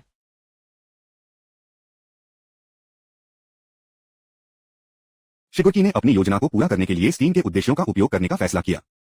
इस बीच उर्राकी डेकू में आता है और उसे शिगरकी के साथ पाता है। डेकू की प्रेमिका को देखकर खलनायक ने उसे जाने देने का फैसला किया और पहले से चेतावनी दी कि अगर डेकू उसके बाद जाता है तो वह कई निर्दोष लोगों को नष्ट कर देगा। शिगरकी निकलता है, लेकिन डेकू इस सवाल का अनुसरण करता है कि सभी को एक के लिए क्या चाहिए। शिगरकी जवाब देता है कि कोई नहीं जानता, लेकिन वह निश्चित रूप से जानता है कि अगली बार वह डेकू को नष्ट कर देगा। शिगरकी भीड़ में घुलने के बाद रुरका ने तब पुलिस को घटना की सूचना दी और मॉल अस्थायी रूप से बंद हो गया। नायकों और पुलिस ने स्वतंत्र रूप से जांच की, लेकिन शिगरकी को कभी नहीं मिला। तब डेकू को पुलिस स्टेशन में आमंत्रित किया गया था, जहां उन्होंने अन्वेषक नाओमी त्सुकाची के साथ बात की, जो खलनायक की लीग की जांच कर रहे हैं। उन्होंने जानकारी के लिए डेकू को धन्यवाद दिया और बाहर के रास्ते पर वे सभी के साथ डेकू की मां से मिल सकते हैं। वे फिर पुलिस एस्कॉर्ट के तहत घर चलाते हैं। चुपची ने सभी माइक को बताया कि यह एक खलनायक के साथ एक मौका मुठभेड़ की तरह था, इसलिए वे लीग ऑफ विलेंस देखना जारी रखते हैं, लेकिन उन्हें यूआई स्कूल की मदद की भी आवश्यकता होगी। सभी अन्वेषक और खलनायक की लीग को खोजने के लिए उसकी त्वरित नेतृत्व को देख सकते हैं। यूटी स्कूल का स्विमिंग पूल एक प्रशिक्षण सत्र की मेजबानी करता है, जहां छात्र क्वर्क्स के साथ गति में प्रतिस्पर्धा करते हैं। तथापि आइजावा प्रकट होता है और अपनी प्रतियोगिता के अंत की घोषणा करता है, क्योंकि पूल का समय समाप्त हो गया है। साथ ही पहले सेमेस्टर के अंत के कारण गर्मियों की कक्षाओं की शुरुआत भी हुई है। अब 2 कक्षाएं एक और एक बेट समर कैंप में जा रही हैं, ताकि वे अपने क्वर्क को प्रशिक्षित कर सकें और अपनी सहनशक्ति में सुधार कर सकें। छात्रों को शिविर के सामने सभा स्थल पर ले जाया जाता है, जहां वे पेशेवर जंगली बिल्ली के नायकों और एक शक्तिशाली पुरुष बिल्ली की एक टीम से मिलते हैं। हीरो मांडले उस शिविर को दिखाता है जिस पर छात्रों को पहुंचना चाहिए। तब पिक्सबोट ने सभी को जादुई जानवरों के जंगल में चट्टान से फेंक दिया और अब सभी छात्रों का लक्ष्य जंगल के माध्यम से शिविर में जाना है, जो जादुई प्राणियों से भरा है। इस संबंध में शोजी और जीरो ने जानवरों का शिकार करना शुरू कर दिया और बाकी सभी ने इन राक्षसों को नष्ट करना शुरू कर दिया। नतीजतन पीटा और थके हुए छात्र सफलतापूर्वक अपने गंतव्य तक पहुंच गए। उन्हें शिविर में उनके प्रवास की शर्तें बताई गईं और उन्हें मंडला के भतीजे को कोटा नाम से भी पेश किया गया, जो नायकों से नफरत करता है क्योंकि उसके माता पिता के नायकों के माता पिता को ड्यूटी की लाइन में नष्ट कर दिया गया था। हालांकि डेकू ने उसे जानने का फैसला किया। कोटा ने एक बहुत शक्तिशाली पंचिंग तकनीक का इस्तेमाल किया। इस बीच सभी छात्रों को शिविर में रखा गया था। प्रशिक्षण अगले दिन शुरू होता है, इसलिए सभी छात्र एक गर्म झरने में ठीक हो गए। उनके कोड़ा दीवार से गिर गए क्योंकि उन्होंने अनूठा महिलाओं को देखा। डेकू ने उसे पकड़ लिया और उसे मेडिकल सेंटर ले गया। मांडले ने कोड़ा के मृत माता पिता के बारे में बताया और वह भी शिविर में हैं क्योंकि उनके पास कहीं और जाने के लिए नहीं है। अगले दिन आइजावा ने सभी को इकट्ठा किया और कहा कि आज का लक्ष्य पिछले 3 महीनों में बिजली के स्तर में बदलाव को दिखाने के लिए प्रत्येक छात्र की क्वर्क की ताकत बढ़ाना है। उन्होंने बाकुगो को आमंत्रित किया और उन्हें गेंद को फिर से फेंकने के लिए कहा। पिछला रिकॉर्ड 705 मीटर था और अब उसने 709 मीटर फेंक दिया।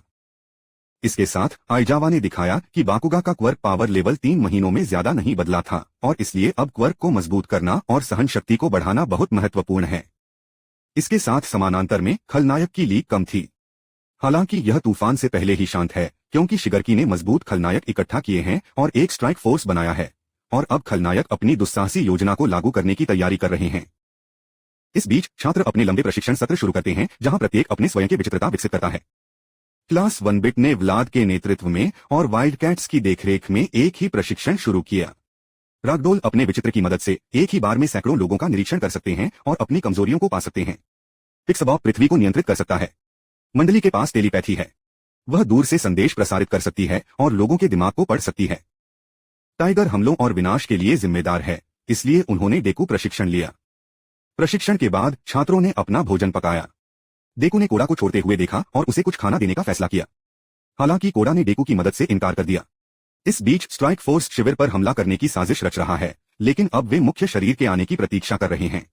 इस समय छात्र कठिन प्रशिक्षण लेते हैं और शाम को वे साहस परीक्षण पारित करते हैं और जो यूई स्कूल परीक्षा पास नहीं करते थे आइजावा अपने साथ कक्षा में ले जाती है। परीक्षण का सार यह है कि एक वर्ग दूसरे को डराता है, इसलिए सभी को एक यादृच्छिक घर का उपयोग करके 2 नायकों के समूहों में विभाजित किया जाता है।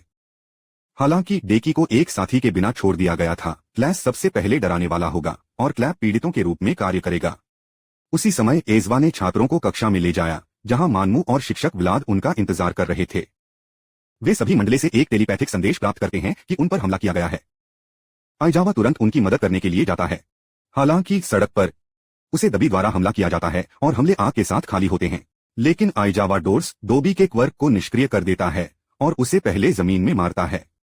हालांकि दबी घुल जाता है क्योंकि यह पता चला है कि यह 2 बार बनाई गई एक प्रति थी। अज्जवा जंगल से बाहर आने वाले कुछ छात्रों से मिलता है। वह छात्रों को व्लाद की कक्षा में भेजता है और वह जंगल में जाता है। इस बीच जंगल का हिस्सा जहरीले गैस से भरा हुआ था। विभिन्न स्थानों पर खलनायक ने एक साथ छात्रों और नायकों के एक समूह पर हमला किया। स्पिनर और मैग्ना ने पिक्सी बॉब, मंडले और टाइगर पर हमला किया।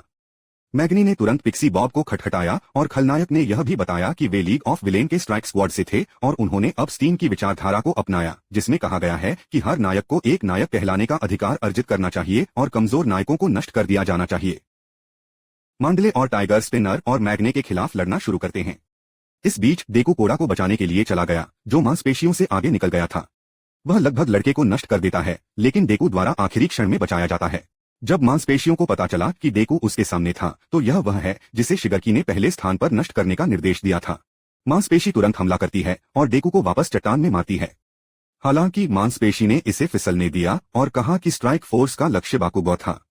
यह पता चला कि मांसपेशियों ने कूटा के माता पिता को नष्ट कर दिया, जिसके लिए डेकू ने एक शक्तिशाली हमले के साथ उस पर हमला करने का फैसला किया। हालांकि खलनायक झटका का सामना करता है, फिर मांसपेशियों पर फिर से हमला करता है, लेकिन डेकू चकमा देने का प्रबंधन करता है। डेकू के पास कोई विकल्प नहीं है, इसलिए वह मांसपेशियों से लड़ने का फैसला करता है और वापस नहीं। नतीजतन मांसपेशियों ने जमीन पर डेकू को पिन किया, लेकिन खलनायक बिल्ली से विचलित हो जाता है। पल को जब्त करते हुए डेकू अपनी 1 मिलियन प्रतिशत ताकत का उपयोग करता है और मांसपेशियों को मारने के लिए अपनी तकनीक का उपयोग करता है, उसे पहाड़ पर पटक देता है और उसे हरा देता है। डेकू लड़के और सिर को शिविर की ओर ले जाता है क्योंकि उसे तत्काल शिक्षकों और बिल्ली के दस्ते को सूचित करने की आवश्यकता है कि बाकुगो खलनायक का लक्ष्य है। रास्ते में देखो आइजावा से मिलता है, जो उसे एक वीर प्रशिक्षु लाइसेंस की कमी की याद दिलाता है। लेकिन चूंकि अब सभी उपलब्ध बलों की आवश्यकता है, इसलिए उन्होंने मंडले से एक संदेश मांगा, जिसमें आइजावा ने सभी छात्रों को लड़ने की अनुमति जारी की।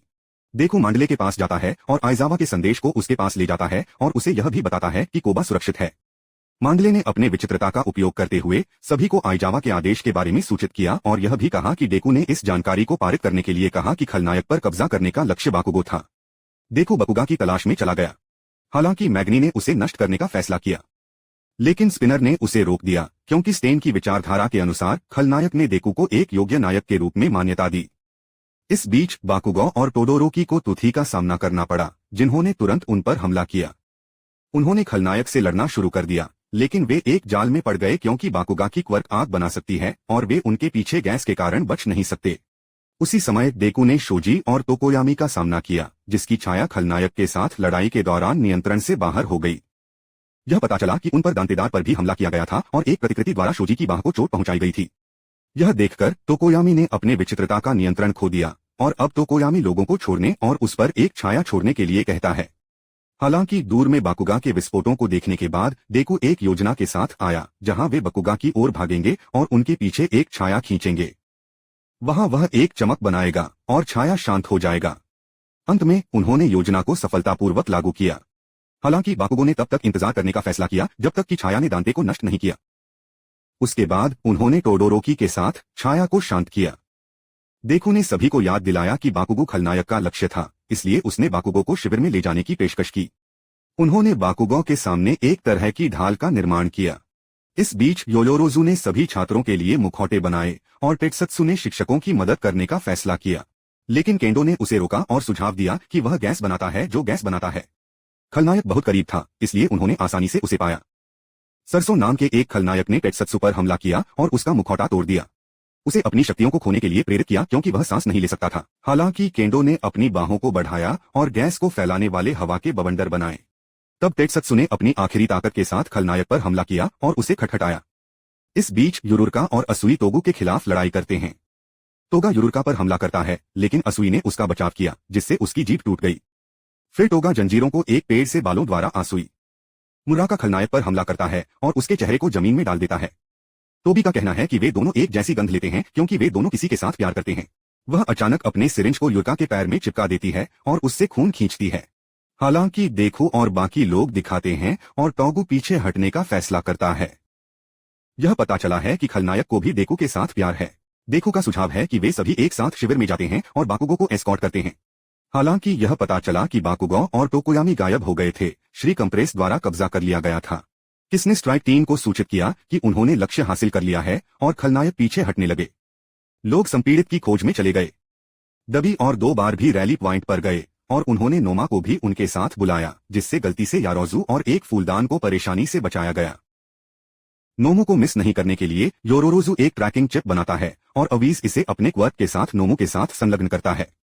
डेबी का एक और क्लोन छात्रों के लिए कक्षा में फट गया, लेकिन व्लाद ने उसे दीवार में डाल दिया।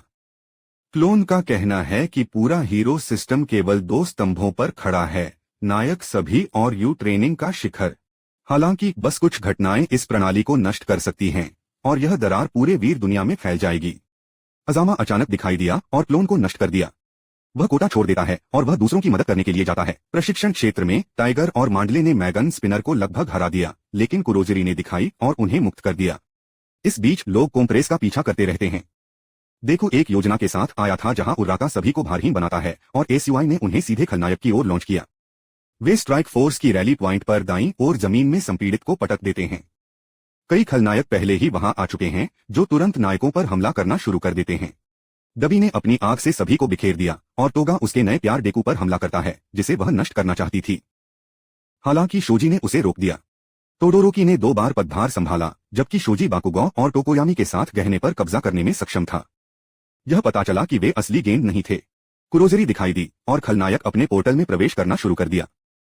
आखिरी क्षण में आओमा ने झाड़ियों से संपीड़ित मांस पर एक लेजर गोली मार दी और वह गेंदों को गिरा देता है। शोजी गेंदों में से एक को हथियाने का प्रबंधन करता है और दूसरी गेंद डब्बी को पकड़ लेती है। नतीजतन तोकोयामी को बचाया गया और बाकुगो को खलनायक द्वारा ले जाया गया। पुलिस और अग्निशामक घटनास्थल पर पहुंचे, जिन्होंने बताया कि 3 खलनायक पर कब्जा कर लिया गया था। मांसपेशी, सरसों गैस और अब एक टूथलेस खलनायक। घटना के बाद डेकू को अस्पताल ले जाया गया। अगले दिन सैकड़ों पत्रकार यूई स्कूल में पहुंचे, जबकि स्कूल उन शिक्षकों की एक बैठक आयोजित कर रहा था जहां एक बहस थी। शिक्षकों ने छात्रों की सुरक्षा के लिए अपने सभी प्रयासों को निर्देशित करने का फैसला किया।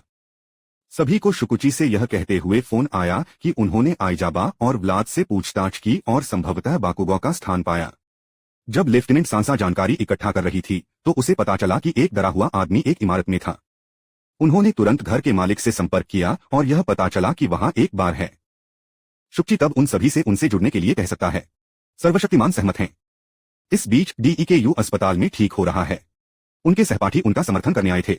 वहां किरिशिमा ने बाकुगो को जाने और बचाने की पेशकश की, जैसा कि डेकू के चैम्बर के रास्ते में उन्होंने टोडोरोकी के साथ गलती से योयोरोजू के शब्दों को सुना, जिन्होंने आवाज की मदद से नोमू के लिए एक ट्रैकिंग चिप संलग्न किया और इस तरह उसके स्थान को ट्रैक करता है।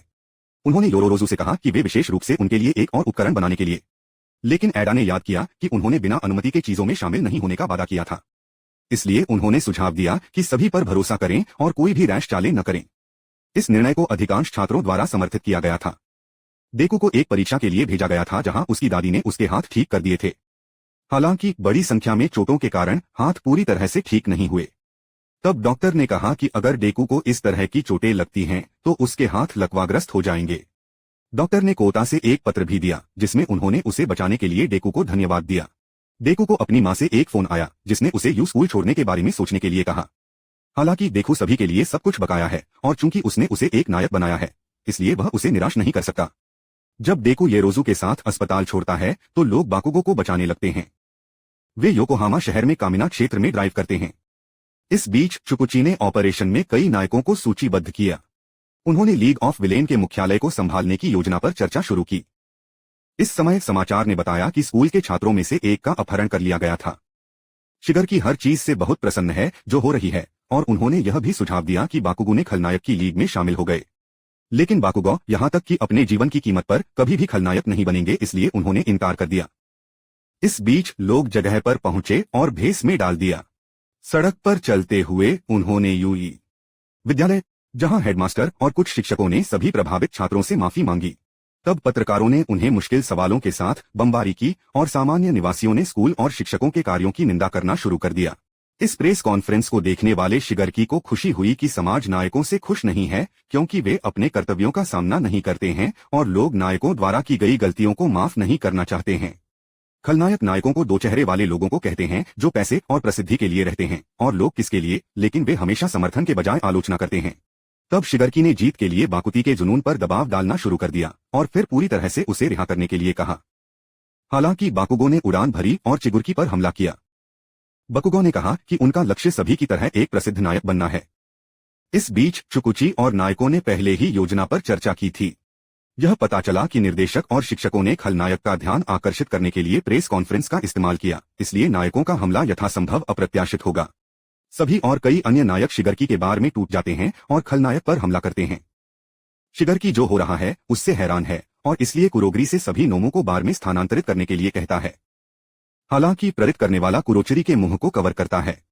इस बीच लोग हैंगर के पास पहुंचे जहां उन्हें बहुत कुछ नोमो मिला। हालांकि नायकों का एक और हिस्सा हैंगर में टूट गया और सभी नोमों पर कब्जा कर लिया। ग्रैंड टोरिनो बार में वह पूछता है कि वे सभी एक मालिक के लिए कहां हैं। अचानक कई पोर्टल दिखाई देते हैं जिसमें से नोमो उभरने लगता है। बाकुगो और खलनायक को इन पोर्टल्स में चूसा जाता है और नायकों ने एक बार फिर खलनायक की लीग को याद किया है। यह पता चला कि नायकों ने खलिहान पर कब्जा करने के बाद ऑल फॉर वन बॉस दिखाई दिया जिसने आसानी से नायकों पर हमला किया। प्रोस्पेक्टर और सभी नोमों से लड़ना शुरू कर सकते हैं। सर्वशक्तिमान नायकों की मदद करने के लिए हैंगर में जाने का फैसला करता है।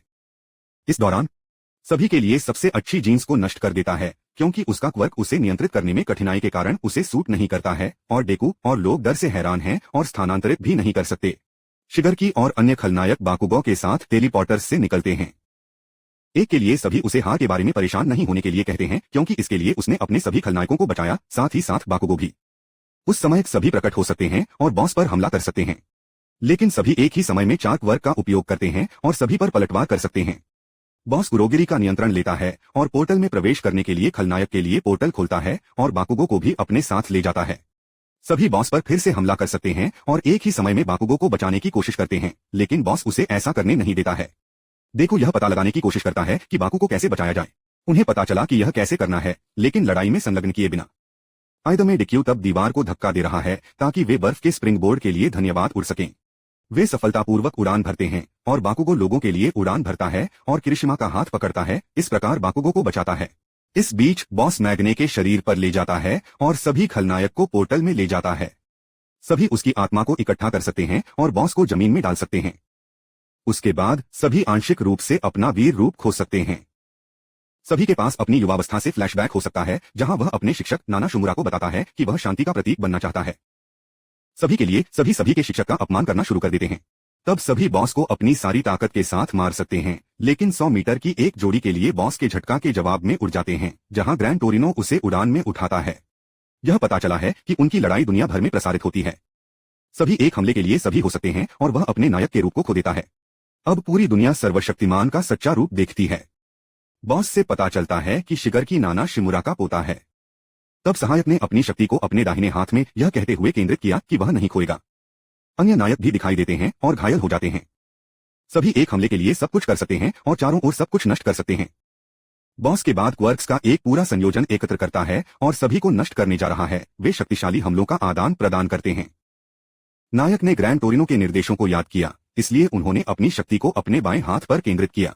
लेकिन यह एक जाल था और उसके बाद उसने फिर से अपने दाहिने हाथ में शक्ति को केंद्रित किया और एक शक्तिशाली झटका के साथ बॉस पर हमला किया। सभी ने अपना हाथ उठाया और वापस अपने नायक के रूप में बदल दिया।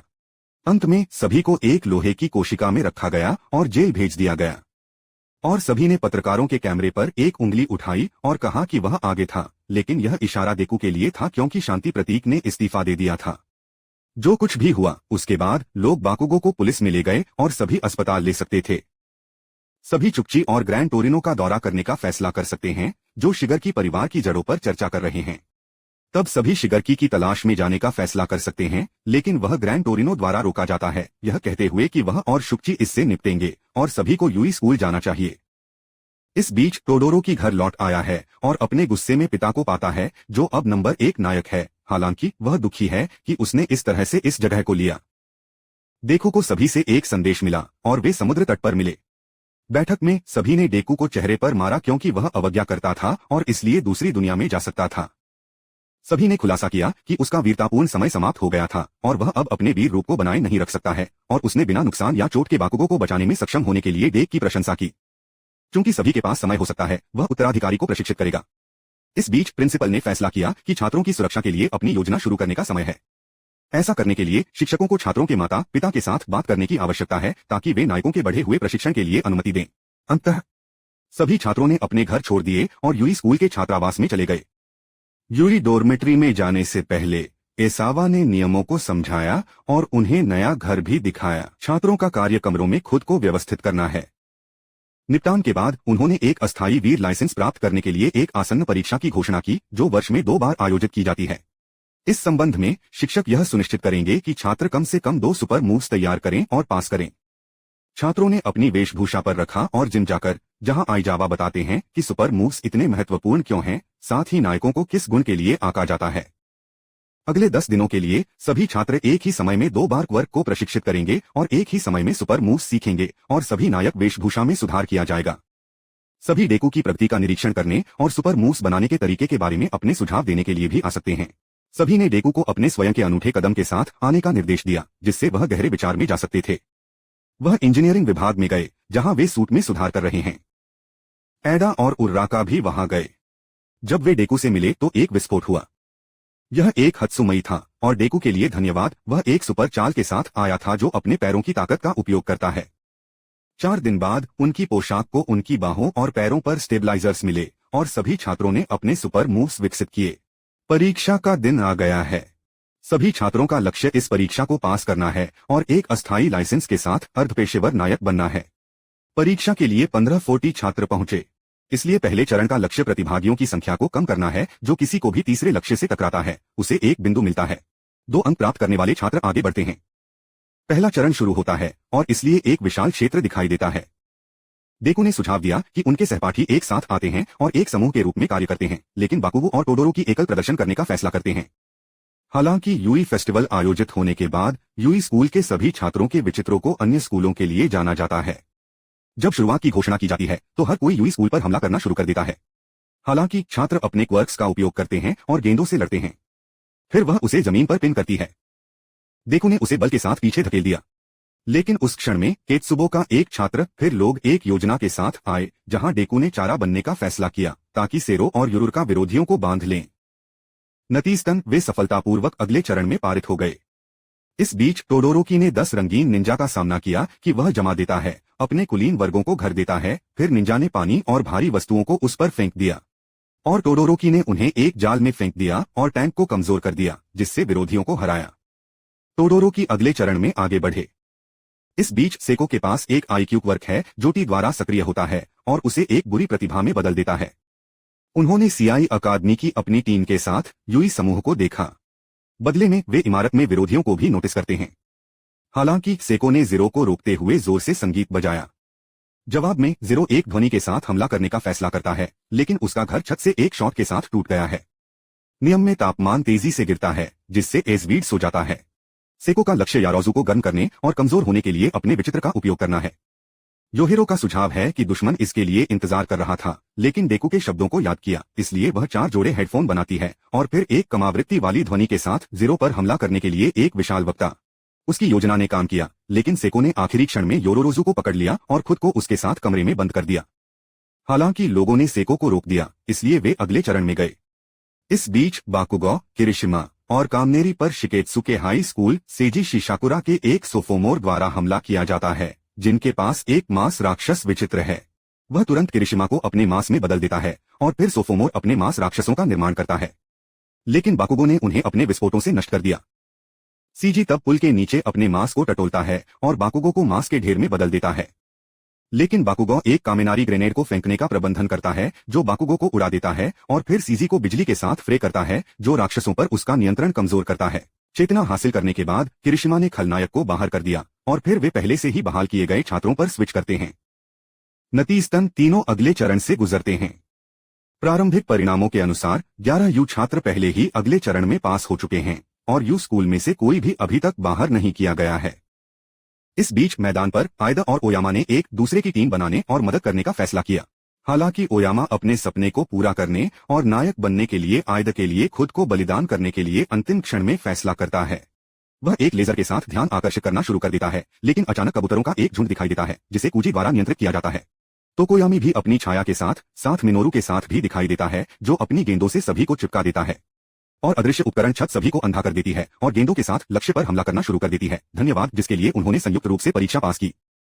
सभी 100 प्रतिभागियों को चुना गया है, साथ ही यूआई के सभी 20 छात्रों को भी अगले चरण में पारित कर दिया है। दूसरा चरण शुरू होता है, इसलिए युद्ध के मैदान पर इमारत ढहने लगती है और अब छात्रों का लक्ष्य घायल लोगों को बचाना है जो विशेष रूप से प्रशिक्षित अभिनेता हैं। दूसरे चरण में प्रत्येक प्रतिभागी के पास 100 अंक होते हैं। किए गए गलतियों के लिए अंक प्रतिभागी से दूर ले जाया जाता है और प्रत्येक सहेजे गए व्यक्ति के लिए अंक जोड़े जाते हैं। यदि प्रतिभागी के अंक 50 से नीचे आते हैं तो उसे समाप्त कर दिया जाता है।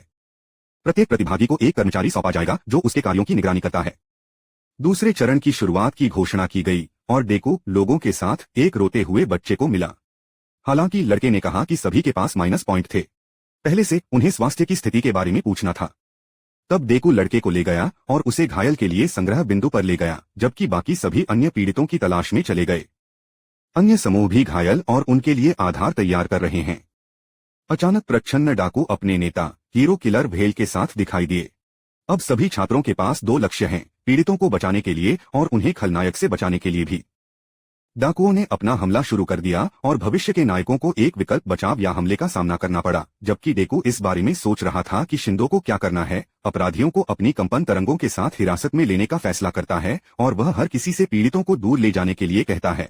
हालांकि किलर भेल के पास पहुंचता है और शिंदो को बाहर निकालता है, इसलिए टोडोरो की हस्तक्षेप करता है जो बर्फ के साथ हत्यारे भेल पर हमला करता है। इंसा योरोशी भी उनकी सहायता के लिए आया था। उसने आसानी से अपराधियों को उड़ा दिया, लेकिन टोडोरो की आग से हमला करने का फैसला करता है और योरोशी हवा की एक धारा के साथ हमला करता है, जिसके कारण वे एक दूसरे के साथ अपने विचित्रों के साथ हस्तक्षेप करते हैं और बहस करना शुरू कर देते हैं। हालांकि वे डाकुओं के सीमेंट मिश्रण से बाधित होते हैं। वे एक ही समय में हमला करना शुरू कर देते हैं, जिससे आग की लपटें शिंदो की ओर उड़ जाती हैं, लेकिन डेकू उसे बचाने के लिए प्रबंधन करता है। किलर व्हेल तब एक ध्वनि लहर के साथ योरिश पर हमला करती है और टोडोरोकी को भी पकड़ लेती है। इस बीच शिंदो अपने इंद्रियों पर आता है और पीछा करने वाले अपराधियों को रोकता है और डेकू से उन्हें नष्ट करने के लिए कहता है। टोडोरोकी और योरिशी ने महसूस किया कि उन्होंने गलती की है, इसलिए टोडोरोकी ने योशी के एयरफ्लो में आग को निर्देशित किया, जिसके कारण उन्होंने संयुक्त रूप से एक आग बवंडर बनाया और इसके साथ हत्यारे भेल को घेर लिया। इस समय डेकू और अन्य नायक खलनायक को नष्ट करना शुरू करते हैं। हालांकि किलर भेल ने फायर बवंडर को बाहर कर दिया, लेकिन डेकू दिखाई देता है और नायक को बाहर निकाल देता है। परीक्षा के अंत की घोषणा की जाती है क्योंकि पीड़ितों को बचाया जाता है। न्यायाधीशों ने छात्रों के बिंदुओं की गणना की, जहां परिणामस्वरूप लगभग सभी लोग बाकुगो, योराशी और टोडोरोकी को छोड़कर गुजर गए। सभी को उन बिंदुओं से परिचित करने के लिए पत्रक दिए गए थे जिन पर उन्हें सम्मानित किया गया था या अंकित अंक दिए गए थे। नतीजतन परीक्षा पास करने वाले नायकों को नायकों का एक अस्थायी लाइसेंस मिला, और जो लोग परीक्षा पास नहीं करते थे उनके पास इसे प्राप्त करने का एक और मौका है। ऐसा करने के लिए आपको विशेष पाठ्यक्रम लेने और एक व्यक्तिगत परीक्षण पास करने की आवश्यकता है। यदि परिणाम अच्छे हैं तो उन्हें एक अस्थायी हीरो लाइसेंस भी मिलेगा। यह पता चला कि कामी की उपस्थिति के नीचे हिमिको टोगा थी, उसकी मेटामोर्फोसिस क्वर्क। जब वह मानव रक्त को अवशोषित करती है तो वह उसमें बदल सकती है, और जब उसने डेकू के साथ एक लड़ाई में अपना चेहरा खरोंच दिया तो उसने अपना खून प्राप्त किया। इस बीच सर्वशक्तिमान ने टाटार जेल का दौरा किया, जहां सभी के लिए सभी को आयोजित किया जा रहा है। सभी को शिकरेकी के स्थान का पता लगाने के लिए आ सकता है। हालांकि सभी के लिए कोई भी पता नहीं है कि वह कहां है, जैसा कि उसने मुफ्त तैराकी में भेजा है। इसके अलावा सभी ने बताया कि सभी के इस्तीफे के बाद लोग अब नायकों पर भरोसा नहीं करते हैं, और इसलिए सभी केवल यह देख सकते हैं कि उनकी शक्तिहीनता के कारण वीर दुनिया कैसे अलग हो जाती है। हालांकि सभी समझ सकते हैं कि सभी के लिए एक शिगरकी की मदद से सभी और उसके उत्तराधिकारी डेकू को नष्ट करना चाहता है, लेकिन सभी को छोड़ने का इरादा नहीं है और खलनायक को कुचलने का वादा किया गया है। घर के रास्ते में सभी को डेकू से अपने अनंतिम लाइसेंस की एक तस्वीर मिल सकती है, इसलिए वह अपने उत्तराधिकारी के लिए बहुत खुश है। उस शाम डॉर्म पर बाकुगो ने डेकू से उससे बात करने के लिए कहा। वे उस क्षेत्र में प्रवेश करते हैं जहां बाकुगो पहली बार डेकू से हार गए थे। बाकुगो यह पता नहीं लगा सकता है कि कोई विचित्रता के साथ एक कमजोर किस तरह से यूई में मिला, और फिर एक विचित्रता मिली, और यहां तक कि एक नायक का लाइसेंस प्राप्त करने में सक्षम था। कामिना में लड़ाई के बाद बाकुगो को पता चला कि डेकू को अपनी शक्ति प्राप्त हो गई, क्योंकि उन्होंने सभी को एक के लिए देखा और एक ही समय में कई क्वर्क्स का इस्तेमाल किया। वह शुरू से अंत तक अपने पूरे रास्ते को समझता था, लेकिन वह समझ नहीं पाया कि सर्वशक्तिमान ने उसे अपने उत्तराधिकारी के रूप में क्यों चुना। अपने लिए इस प्रश्न का उत्तर देने के लिए वह डेकू को लड़ने के लिए आमंत्रित करता है। बाकू डेकू पर हमला करना शुरू कर देता है, लेकिन वह चकमा देता है क्योंकि वह लड़ना नहीं चाहता है। बाकुगो ने हमेशा सभी को देखा, लेकिन अब जब उन्होंने अपनी शक्ति को डेकू में स्थानांतरित कर दिया तो उन्होंने अपनी ऊर्जा को स्वयं सुखा दिया, और इसलिए अब दुनिया का प्रतीक नहीं है जिसे बाकुगो ने देखा था। और अब बाकुगो को नहीं पता कि आगे क्या करना है। डेकू अपनी भावनाओं को समझता है, लेकिन अगली बार जब वह हमला करता है तो वह उसे चेहरे पर घूंसा मारता है। डेकू ने पूरी ताकत से वापस नहीं जाने और लड़ने का फैसला किया। हालांकि अकुगो इतनी तेजी से हमला करता है कि डेकू के पास प्रतिक्रिया करने का समय भी नहीं है। डेकू उठता है, लेकिन बाकुगो उसे अंधा कर देता है और फिर से हमला करता है। यह भी पता चला कि डेकू ने हमेशा बाकुगो की प्रशंसा की और उन्होंने डेकू को और भी अधिक प्रेरित किया, जो कि सभी की तुलना में अधिक हो सकता है। डेकू एक पलटवार शुरू करता है, लेकिन बाकुगो ने उसे जमीन में डाल दिया। यह पता चला कि एक प्रहरी रोबोट पूरी लड़ाई देख रहा था, जिसने इज़वा को इस बारे में सूचित किया। अंजाबा बाहर गया और सभी से मिले। सभी जोन बी में दिखाई दे सकते हैं, जहां उन्होंने लोगों को शांत होने के लिए कहा और उन्होंने उनकी पूरी बातचीत भी सुनी।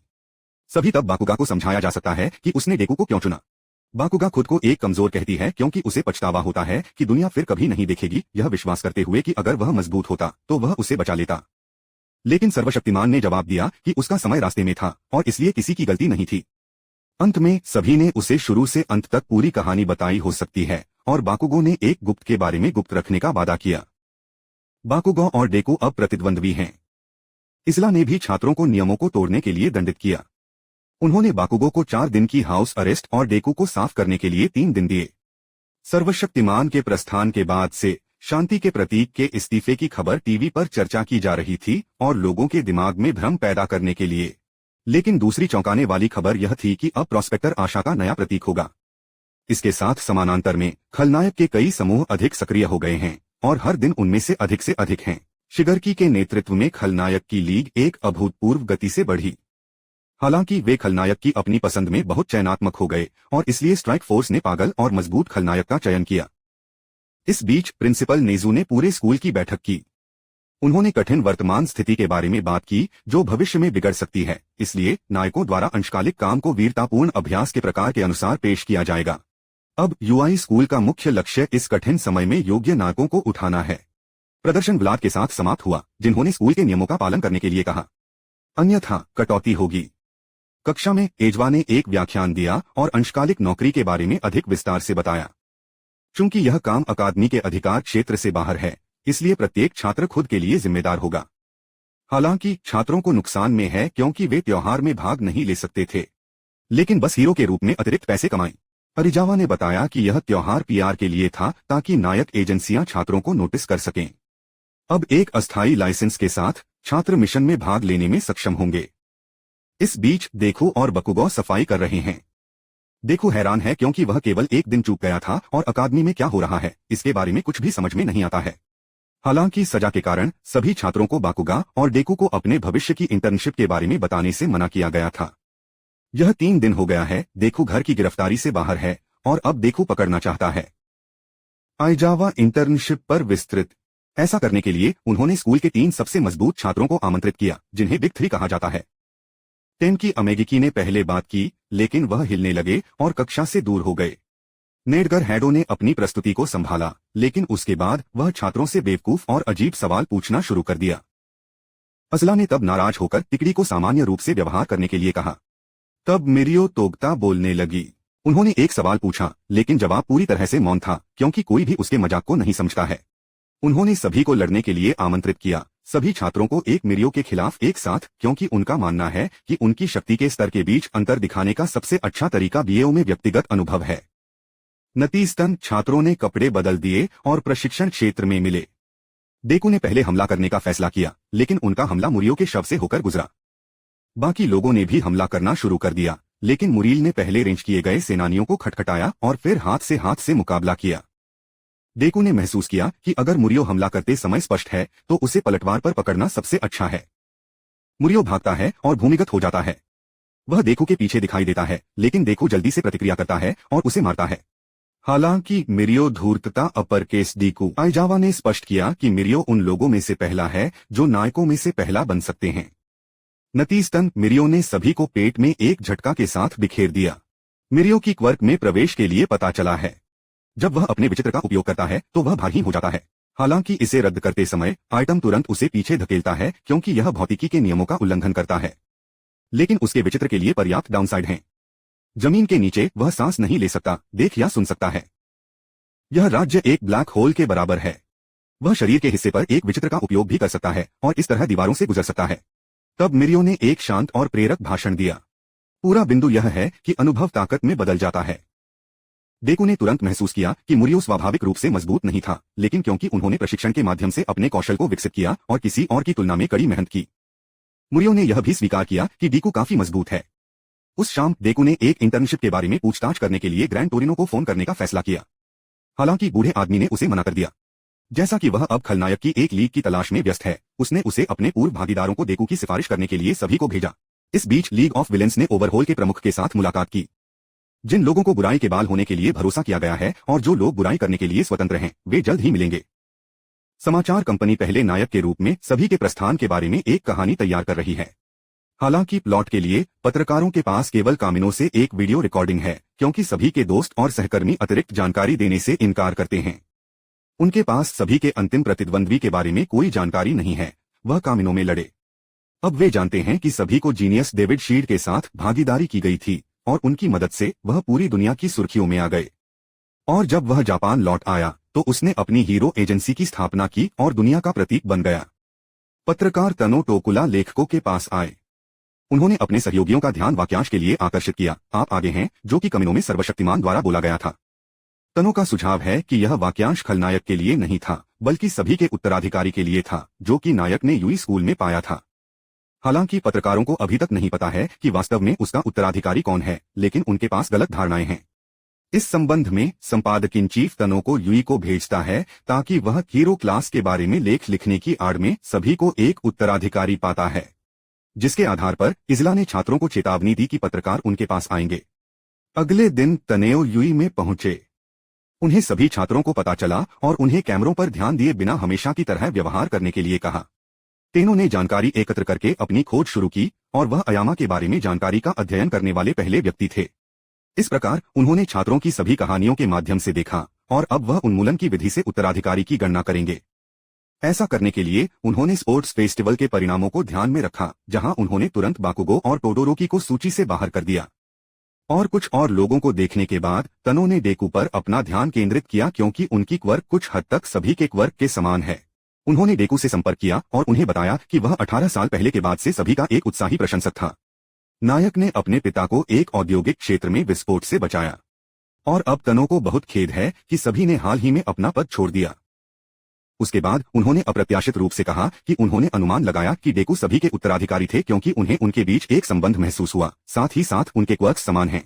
इसे सत्यापित करने के लिए पत्रकार को ऑलमे और डेकू के बीच संबंधों के पूरे इतिहास का अध्ययन करना था, साथ ही कई लोगों से बात करना था। उन्होंने डेकू को हैरान कर दिया, क्योंकि उन्हें नहीं पता था कि उन्हें क्या कहना है। हालांकि तनो ने डेकू की प्रशंसा की और उनसे माफी भी मांगी और उन्हें यूरी में आने का सही कारण बताया। चूंकि उन्हें उत्तराधिकारी मिला था लेकिन उनके पास कोई सबूत नहीं है, उन्होंने अपनी आगामी पुस्तक young years of the peace symbol के बाद ही डेकू के साथ एक सेल्फी ली। तनो ने यूई को छोड़ दिया। उन्होंने संपादकीय कर्मचारियों को बताया कि उन्हें उत्तराधिकारी नहीं मिला था, लेकिन उन्होंने अपनी नई पत्रिका के लिए सर्वशक्तिमान की एक तस्वीर ली। इस बीच लीग ऑफ विलेंस और शिजाकी के बीच एक बैठक है, जिसे डेथ के 8 टेस्टामेंट्स के रिक्लेमर के रूप में भी जाना जाता है, जिसे याकुजा कहा जाता है। चिसाकी ने खुलासा किया कि वह सभी के इस्तीफे के कारण नहीं, बल्कि सभी के नुकसान के कारण खलनायक की लीग में आया था, क्योंकि वह अंडरवर्ल्ड का सम्राट था और अब गैंगस्टर की दुनिया एक नेता के बिना छोड़ दी गई थी। लेकिन शिगरकी ने तुरंत कहा कि वह अब गैंगस्टर दुनिया का नया प्रमुख होगा। हालांकि चिसाकी को संदेह था, क्योंकि शिगरकी के पास कार्रवाई की स्पष्ट योजना नहीं है और पहले से ही अपनी टीम के कई खलनायकों को खोने में कामयाब रहे हैं। इसके विपरीत चिजाकी के पास एक स्पष्ट योजना है, जिसे लागू करने के लिए बहुत सारे पैसे की आवश्यकता होती है, लेकिन कोई भी ऐसा बहुत पैसा आवंटित नहीं करना चाहता है। इसलिए वह अपनी वैश्विक योजना को लागू करने के लिए खलनायक की लीग के नाम का उपयोग करना चाहता है, जिसमें वह नायक समुदाय को कुचलना चाहता है। हालांकि शिगरकी ने उसकी मदद करने से इनकार कर दिया और मैग्नी ने चिजाकी को अपने अपमान के लिए नष्ट करने का फैसला किया। लेकिन चिजाकी ने तुरंत मैग्नी को अपने विचित्र के साथ अलग कर दिया, क्योंकि उसकी क्वर्क की मदद से पुनर्स्थापक किसी भी पदार्थ को बहाल या नष्ट कर सकता है। फिर संपीड़ित ने उसे अपने विचित्र के साथ कैद करने के लिए रेस्टोरर पर हमला किया। हालांकि संपीड़ित एक लाल गोली से टकरा गया था और उसकी विचित्रता अक्षम थी, जिससे चिजाकी ने उसकी बाह को घायल कर दिया। शिगेरिकी ने लड़ाई को देखते हुए भी चिजाकी पर हमला करना शुरू कर दिया और 8 उपदेशों में से एक ने अपने नेता की रक्षा के लिए अपने जीवन का बलिदान दिया। शिजाकी ने नरसंहार को रोकने की पेशकश की, क्योंकि वह खलनायक की संख्या खोना नहीं चाहता था। जाने से पहले शिजाकी ने प्रस्ताव के बारे में सोचने के लिए शिगरकी के लिए अपना बिजनेस कार्ड फेंक दिया और फिर वाचा गायब हो गई। हालांकि खलनायक की लीग अपने सेनानियों के नुकसान का बदला लेना चाहती है, इसलिए शिगरकी यह सुनिश्चित करने के लिए सब कुछ करेगी कि वे अपनी ज्यादतियों के लिए भुगतान करें।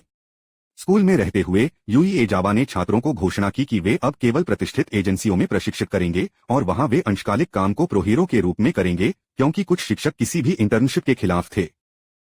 सभी छात्र अब सोच रहे थे कि उन्हें कहा जाना चाहिए और देखो तुरंत ग्रैंड टोरिनो को बुलाने के लिए चला गया। बूढ़े व्यक्ति ने उसे मना कर दिया, लेकिन उसने अपने पूर्व भागीदारों की एजेंसियों को उसके माध्यम से प्राप्त करने के लिए सभी को देखू भेज दिया। हालांकि सभी 3 कारणों से देखू को भी ठुकरा सकते हैं। पहला कारण यह था कि सभी स्कूल के बाहर छात्र इंटर्नशिप के खिलाफ हो सकते हैं। दूसरा, डीईकेयू को अधिक प्रशिक्षण की आवश्यकता थी और तीसरा, सभी अपने पूर्व साथी नितई से बात नहीं करना चाहते थे। चूंकि नितई ने अपने क्वर्क के साथ सभी के करियर के अंत की भविष्यवाणी की थी और वह सही था, लेकिन डेकू ने अपने गुरु को मनाना जारी रखा, क्योंकि उन्हें मजबूत होने की जरूरत थी। हालांकि सभी अभी भी उसे नितई से परिचित कराने से इनकार कर सकते हैं, क्योंकि इसके लिए वह मिरियो को ले गया, जो अब नितई के साथ एक इंटर्नशिप से गुजर रहा है और डेकू की मदद करने में सक्षम होगा। उस समय ऑल नाइट ने खुद को याद किया जब उन्हें पहली बार स्कूल में नौकरी मिली और प्रिंसिपल नेजू ने तुरंत सुझाव दिया कि वह मिरियो को अपना उत्तराधिकारी बनाए। अगर नायक डेकू से नहीं मिला होता तो मिरियो अब उत्तराधिकारी होगा। इस बीच डेकू और मुरियो ने नितई के कार्यालय से संपर्क किया, जहां मुरियो ने डेकू को चेतावनी दी कि नितई बहुत सख्त व्यक्ति है, लेकिन अगर डेकू अच्छे चुटकुले बताता है तो मुझे सबसे अधिक संभावना एजेंसी में स्वीकार किया जाएगा। कार्यालय में प्रवेश करते हुए डेकू ने तुरंत सभी को प्रभावित करना शुरू कर दिया, लेकिन नितई ने इस मजाक की सराहना नहीं की, क्योंकि उन्होंने सोचा था कि वह सभी का मजाक उड़ा रहा था। दीवार पर सभी पोस्टरों को देखकर डेकू ने महसूस किया कि नितई उसका बहुत बड़ा प्रशंसक था, इसलिए उसने उसे पूरी स्थिति के बारे में बताया। हालांकि नितई ने डेकू को सभी के उत्तराधिकारी के रूप में नहीं पहचाना, क्योंकि उन्हें लगा कि मिरियो को उत्तराधिकारी होना चाहिए। इसके बावजूद नितई ने डेकू को 1 महीने के अनुबंध की पेशकश की, लेकिन अगर वह खुद को अनुबंध पर मुहर लगाते तो वह इसे स्वीकार कर लेता। डेकू ने हर तरह से सील लेने की कोशिश की और यह भी समझना चाहते थे कि नितई का क्वर्क कैसे काम करता है। तथापि टाइन बाहर भाग गया और सील प्राप्त करने के बजाय डेकू ने खुद को दीवार में पटक दिया। नितई ने देखा कि डेकू हर तरह से दीवारों पर कूदकर एक मुश्किल स्थिति में होने के बावजूद कभी भी एक बार सभी के पोस्टर पर कदम नहीं रखा। तब आंख को एहसास हुआ कि आदमी अपने कार्यों के माध्यम से सोच सकता है। यह पता चला कि डेकू के आने से पहले भी नितई ने उसे काम पर रखने का फैसला किया था। अंत में उन्होंने सील को डेकू को दिया और उन्होंने एक अनुबंध किया। नितई मिरियो के लिए ऐसा करता है क्योंकि वह डेकू को एक नायक के रूप में नहीं पहचानता है और वह चाहता है कि डेकू भविष्य में मिरियो के पक्ष में सभी शक्ति के लिए एक को छोड़ दें। डॉन में लोग चर्चा कर रहे हैं कि वे कहां ट्रेन में जाएंगे और डेकू एकमात्र ऐसा व्यक्ति है जिसे अब तक काम पर रखा गया है। आइजावा ने यह भी बताया कि अन्य सभी छात्रों के लिए अब एजेंसियों को ढूंढना मुश्किल है, जैसा कि पेशेवर वास्तव में बच्चों को काम करने के लिए नहीं लेना चाहते हैं क्योंकि यह एक बहुत बड़ा जोखिम है। अगले दिन डेकू और मिरियो ने काम करने के लिए सेट किया। वे निगरानी और गश्त में चले गए और नितई बबल गर्ल के साथ गए। उनका लक्ष्य ट्रेडमार्क प्लेट मास्क के साथ डेथ ग्रुप और उनके नेता चिझाकी के 8 टेस्टामेंट्स को ढूंढना है, क्योंकि उनका गिरोह हाल ही में अधिक सक्रिय हो गया है और उन्होंने हाल ही में लीग ऑफ विलेन के साथ रास्ते पार किए हैं। लेकिन चूंकि उनके पास अपने अपराध का कोई सबूत नहीं है, इसलिए वे उन्हें गिरफ्तार नहीं कर सकते हैं और इसलिए वे केवल डाकुओं को देख सकते हैं। गश्ती के दौरान लड़की एरी, जो गली से बाहर भागती थी, डेकू में दुर्घटनाग्रस्त हो गई और उसके बाद मृत्यु के 8 उपदेशों का अध्याय आया, चिझाकी द रिस्टोरर, जिसके साथ नितई ने किसी भी मामले में लड़ाई में संलग्न नहीं होने के लिए कहा ताकि उनकी पूरी योजना को नष्ट न किया जा सके। चिझाकी ने कहा कि यह उनकी बेटी थी और उसे जाने देने के लिए कहा, लेकिन मिरियो ने तुरंत रिंगाल्डर को पहचान लिया और लड़की को जाने और छोड़ने के लिए हर संभव तरीके से डेकू को मनाने लगा। हालांकि एरी ने डेकू को उसे छोड़ने के लिए नहीं कहा और वह भी बहुत डर गई। चिझाकी ने खुद को यह कहते हुए माफ कर दिया कि वह डर गई थी क्योंकि उसने उसे उसकी अवज्ञा के लिए डांटा था। लेकिन डेकू ने देखा कि एरी को बैंडेड किया गया था और महसूस किया कि यहाँ कुछ गलत था। नायकों के सभी संदेह को दूर करने के लिए चिसाकी ने उन्हें उसका अनुसरण करने के लिए आमंत्रित किया। गली में एरी ने चिसाकी को अपने दस्ताने को उतारने के बारे में देखा। लोगों को बचाने के लिए वह खुद नेता के पास भाग गई। उसके बाद डेकू खलनायक पर हमला करना चाहता था, लेकिन मिरियो ने उसे रोक दिया क्योंकि डेकू ने यह भी ध्यान नहीं दिया कि चिसाकी इस लड़की के लिए उन्हें कैसे नष्ट करने जा रही थी। इसलिए डेकू और मिरियो ने यह रिपोर्ट नितई को बताया है कि नितई की योजना अन्य एजेंसियों से मदद लेने की है। इस बीच चिजाकी और एरी आधार पर गए, जहां चिजाकी ने लड़की को याद करने के लिए अपने अधीनस्थ को नष्ट कर दिया और सिर को यह भी सूचित किया गया कि शिगरकी ने बात करने के लिए कहा। डेकू सभी के पास गया कि वह और नितई के साथ क्या हुआ। सभी ने खुलासा किया कि उन्होंने एक बार रात को अपने संचालन के दिमाग में अपने साथी की आंखें बनाई और उन्होंने पूरे 5 वर्षों तक इस तरह काम किया। लेकिन आखिरकार एक घाव प्राप्त हो सकता है। नितई ने सुझाव दिया कि वह अपना करियर समाप्त करे और एक उत्तराधिकारी की तलाश करना शुरू कर दें, क्योंकि इस तरह के घावों के साथ वह खुद को नष्ट कर देगा। नितई ने इसे अपने विचित्र के रूप में देखा। तथापि सभी सेवानिवृत्त होने के लिए सहमत नहीं हो सकते थे, इसलिए उन्होंने तरीके से भाग लिया, क्योंकि नितई अपने दोस्त को दूसरी दुनिया में जाते नहीं देखना चाहता था। अब सभी शर्मिंदा हो सकते हैं कि नितई तब भी सही था और वहां भी उन्हें मिरियो को उत्तराधिकारी बनाने की पेशकश की गई थी। लेकिन उसके तुरंत बाद सभी ने डेकू से मुलाकात की और अपनी पसंद बदल दी। नितई ने भविष्यवाणी की कि वह लगभग 1 साल में एक और दुनिया में जाएंगे और सभी ने सोचा हो सकता है कि ऑल फॉर वन फाइट उनकी आखिरी होगी। हालांकि उन्होंने अपने उत्तराधिकारी के प्रशिक्षण के लिए जलाने की ताकत पाई। इस बीच शिगरकी और चिजाकी फिर से मिले।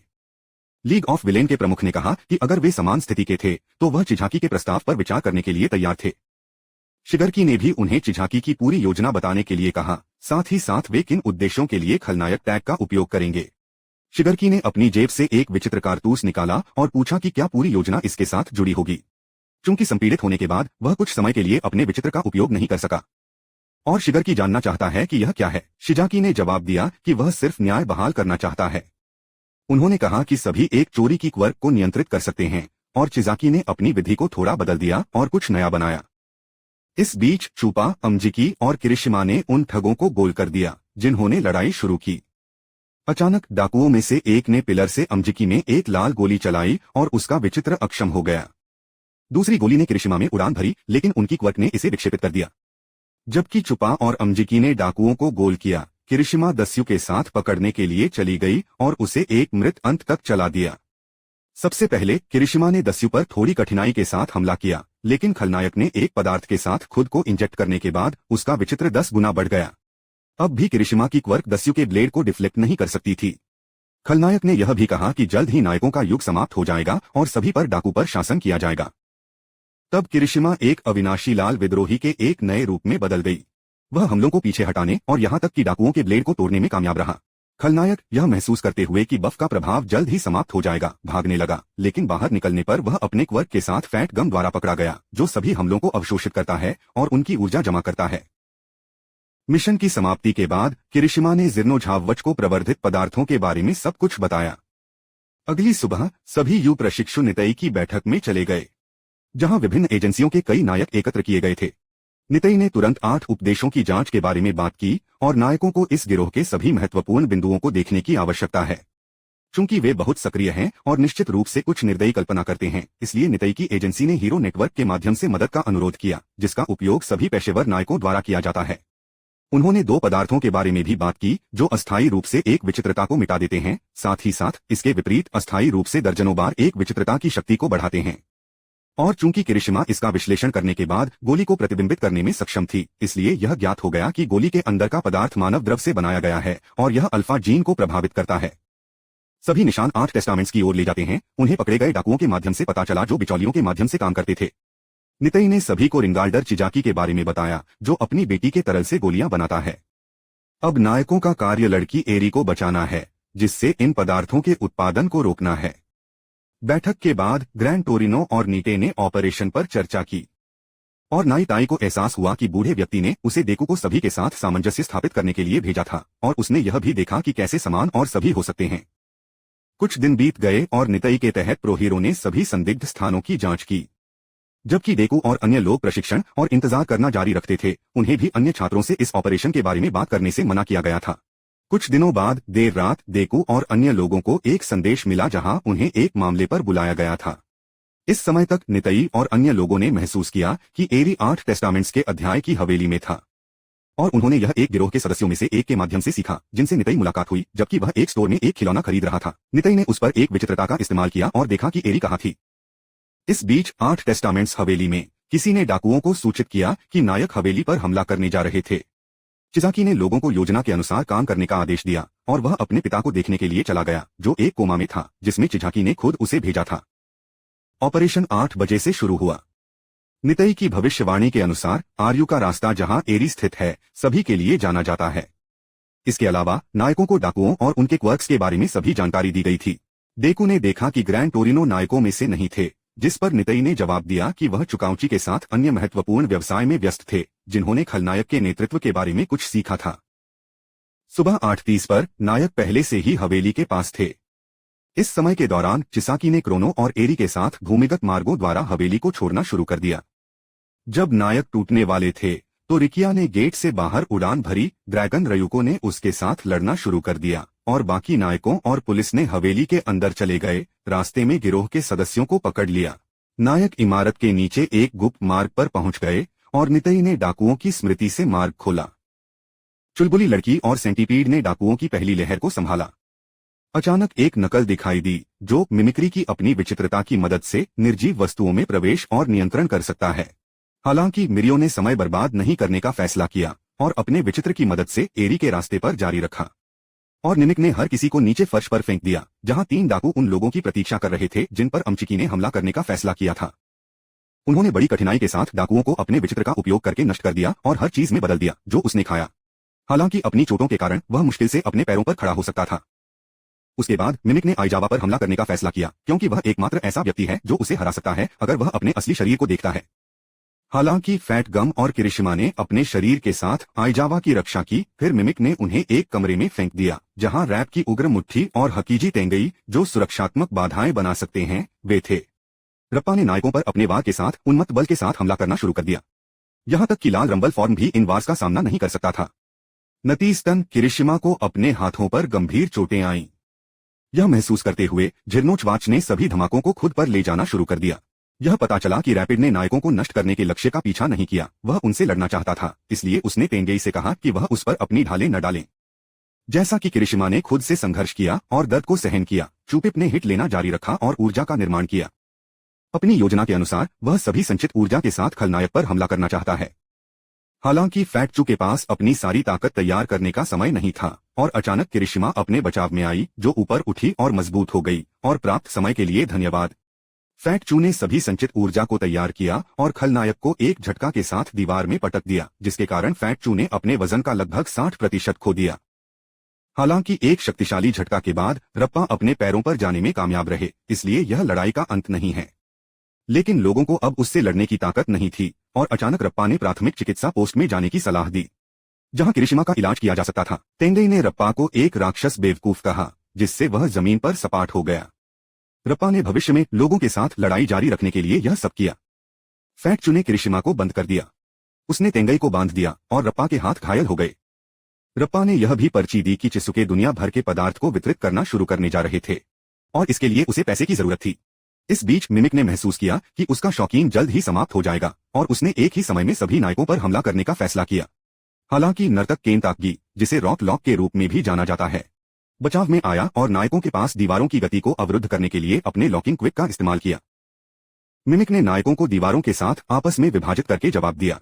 अचानक रॉक लॉक पर टोव द्वारा पीछे से हमला किया गया, जो उसे साइड में घायल करने में सक्षम था। जब आइजावा और डेकू ने दीवार को तोड़ दिया तो टोगा रॉक लॉक में बदल गया।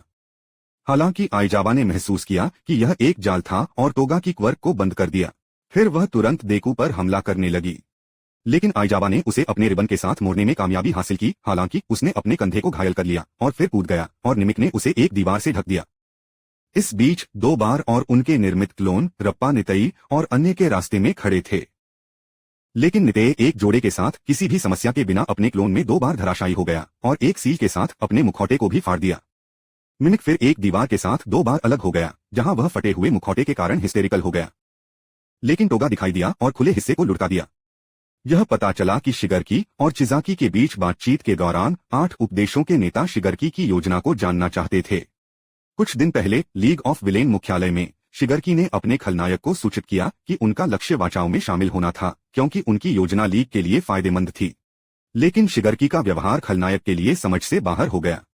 फिर उन्होंने इस तथ्य से सब कुछ समझाया कि वे इसे और सभी के लिए करेंगे, क्योंकि वाचाएं अपने पक्ष से सर्वश्रेष्ठ को लुभाना चाहती हैं और खलनायक की लीग को ऊपर से फेंक दें।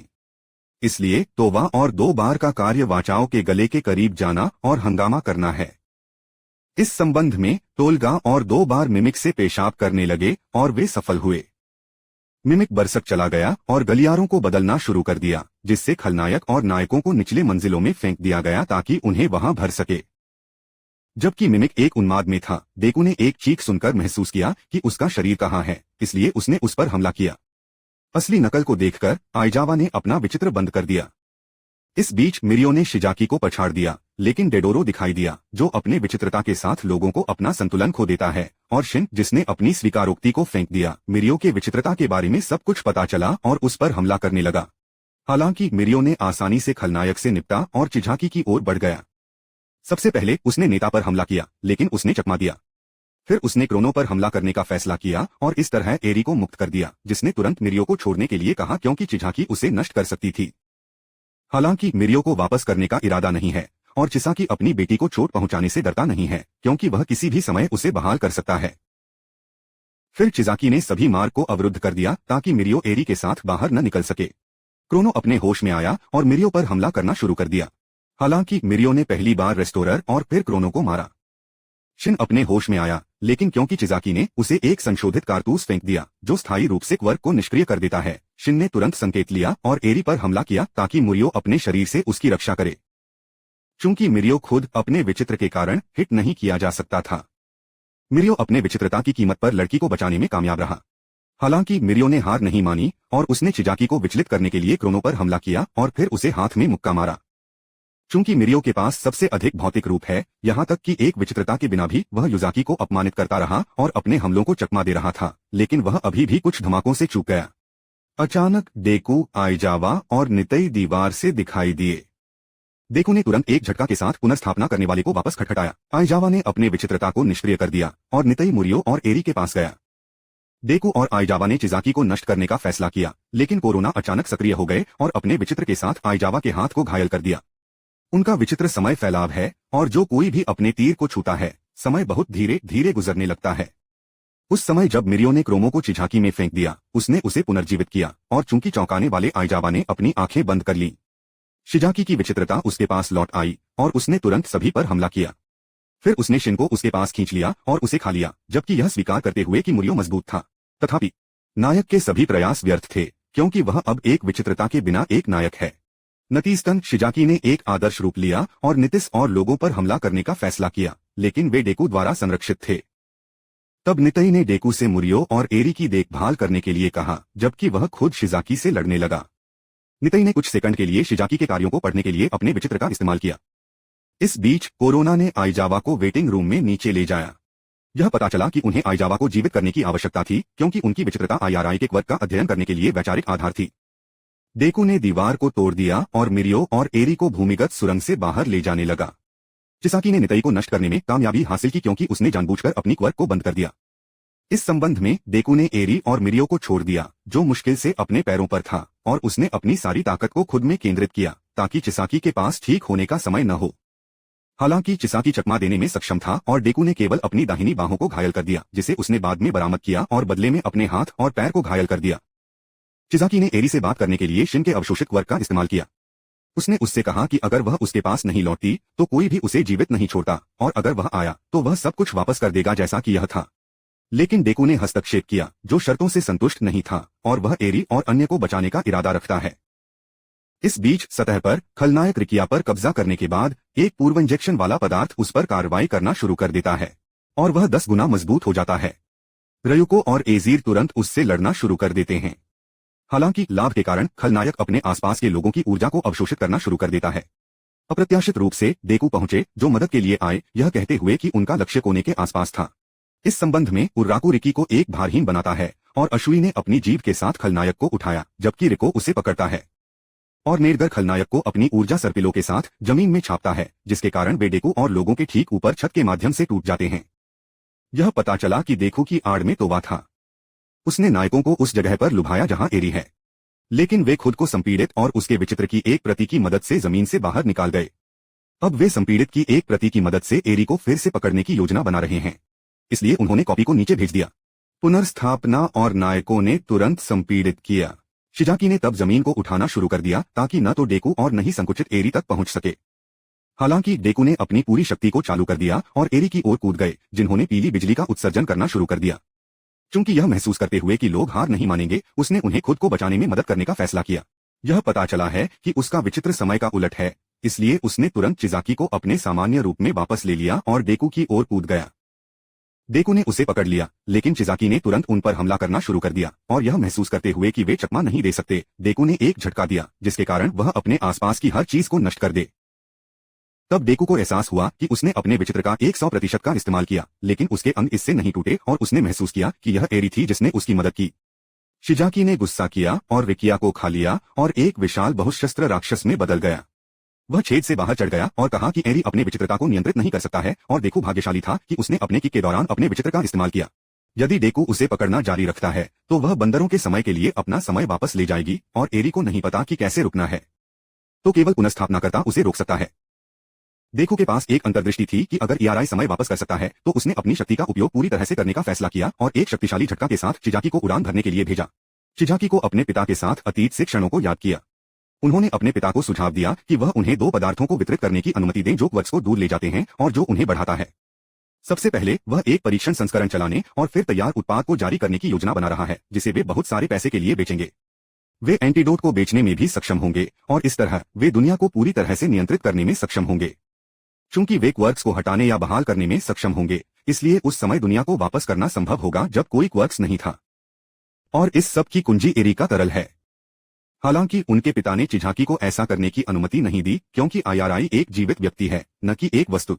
तब शिजाकी ने अपने पिता को कोमा में भेजा, लेकिन भविष्य में उन्होंने उन्हें सामान्य रूप से वापस करने की योजना बनाई, लेकिन योजना के कार्यान्वयन के बाद ही उड़ान में चिजाकी ने इस दुनिया को नष्ट करने के लिए अपने शरीर का पुनर्निर्माण किया। हालांकि डेकू ने चिजाकी को एक शक्तिशाली झटका के साथ सोने के लिए भेजा। नितई अभी भी बच गया था और वह हैरान रह गया, क्योंकि उसने भविष्य को देखा था जहां चिजाकी ने छोड़ दिया था और डेकू को हराया गया था, और नितई को एहसास हुआ कि भविष्य को बदला जा सकता है। इस बीच अमजिकी ने आइजावा को क्रोनो से मुक्त कर दिया और उन्होंने मिरियो को भी उठाया। युद्ध के मैदान में एरी की विचित्रता बहुत मजबूत हो गई और शिजाकी भी अपने आप में फिर से आ गई और डेकू को कुचलने का फैसला किया। लेकिन जब उसका हाथ एरी को छू गया तो टाइन वापस लुढ़क गया और चिजाकी रिकिया से अलग हो गया। रुरोरकू ने रिक्लेमर मिडफ्लाइट को पकड़ लिया और बाकी सभी को स्थिति की सूचना दी। इस समय एरी ने चिसुके के शब्दों को याद किया और सोचा कि उसे कैसे रोकना है। आइजावा अचानक अपने होश में आ गया और एरी की क्वर्क को बंद कर दिया। इस प्रकार डेकू को एक बंदर में बदल दिया। नायकों और पुलिस ने घायलों को इकट्ठा करना शुरू कर दिया और पराजित खलनायकों को बिस्तर पर चेन, जबकि टोल्गा और 2 बार दूर जाने में सक्षम थे। कार एक जंजीर जिजाकी ले जा रही थी और दोनों प्रकार के पदार्थों को भी ले जा रही थी। इस कार पर टोगा द्वारा भेजे गए खलनायक की एक लीग और 2 बार हमला किया गया था। सैंड हीरो सेजन हिगुआरा कार की रक्षा के लिए आया था, लेकिन उसे आसानी से दबी ने अपनी आग से निपटा दिया और अपने विचित्र के साथ संपीड़ित किया। खलनायक ने चिजाकी को बाहर निकाला और उसे दिखाया कि वे अब पदार्थों के नए मालिक हैं और उन्होंने उसे अपनी बाहों और इसलिए उसके विचित्रों को भी छीन लिया। बाएं हाथ कोम्प्रेस द्वारा लिया गया था और दाहिने हाथ को शिगरकी द्वारा उकसाया गया था। उन्होंने, जैसा कि वादा किया था, अपमानजनक और पुनर्स्थापना करने वाले की शक्ति से वंचित किया, जिसके बाद या तो खलनायक गायब हो गए।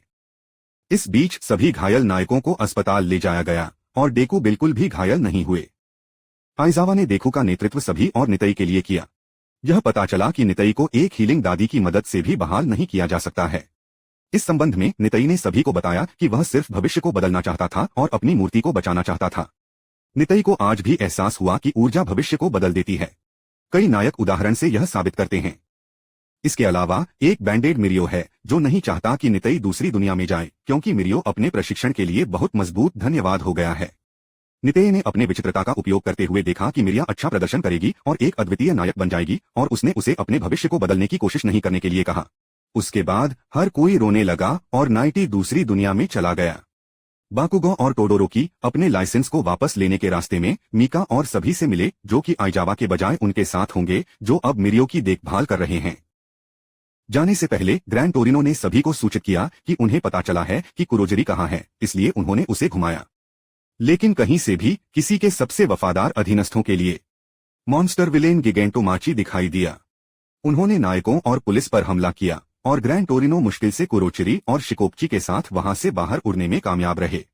जब वे मदद के साथ लौटे तो खलनायक कहीं नहीं पाया गया। आगमन पर सभी प्रोस्पेक्टर से मिल सकते हैं जो अपने बेटे की रिटेक की देखरेख करने के लिए आए हैं और सभी से बात भी करते हैं। उसी समय टोडोरोकी और बाकुगो ने योरिशी से कामी और शिशिकुरा से मुलाकात की। उन्हें कसाका और मेरा द्वारा देखा जा रहा है, जो आड़ में परीक्षण करेंगे। रिटेक पर छात्रों के एक समूह को बच्चों के साथ एक सामान्य भाषा खोजने और बेहतर के लिए अपने व्यवहार को बदलने की आवश्यकता होगी। बाकुगो ने उनके साथ नेता को निर्धारित करने के लिए उनके साथ एक द्वंद्व की पेशकश की। योशी ने अपने चरित्र को सीखकर बच्चों के लिए एक दृष्टिकोण खोजने की कोशिश की, लेकिन वह सफल नहीं हुए। कामी और टोडोरोकी ने भी बच्चों के साथ बातचीत करने की कोशिश की, लेकिन इसमें कुछ भी नहीं आया और बच्चों ने अपने विचित्रों के साथ एक मार्ग का मंचन किया। इस बीच प्रोस्पेक्टर और एएलएम परीक्षण देखते समय बातचीत शुरू कर सकते हैं। प्रोस्पेक्टर यह नहीं समझता है कि दुनिया का प्रतीक होने का क्या मतलब है और क्या करना है। सर्वशक्तिमान ने उसे अपना रास्ता खोजने की सलाह दी और उसके रास्ते का पालन करना आवश्यक नहीं है, क्योंकि वे अलग हैं। छात्रों ने महसूस किया कि यह उन बच्चों के लिए इतना महत्वपूर्ण नहीं है जो हमला करना है, और इसलिए पीढ़ियों की लड़ाई शुरू हुई। इस लड़ाई के दौरान लोग एक योजना के साथ आए थे, जहां वे बच्चों को अपने क्वर्क्स को दिखाने की कोशिश करेंगे, साथ ही साथ कुछ अनोखा, ताकि बच्चे इसे दोहराना चाहते हों। तब कामी ने उत्तरी रोशनी का अपना विचित्रता बनाई।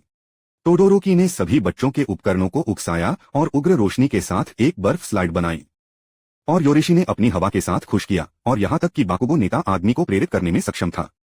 लोगों को एहसास हुआ कि उन्हें सिर्फ बच्चों की आंखों में उठने की जरूरत है ताकि वे उनके लिए सम्मान दिखें।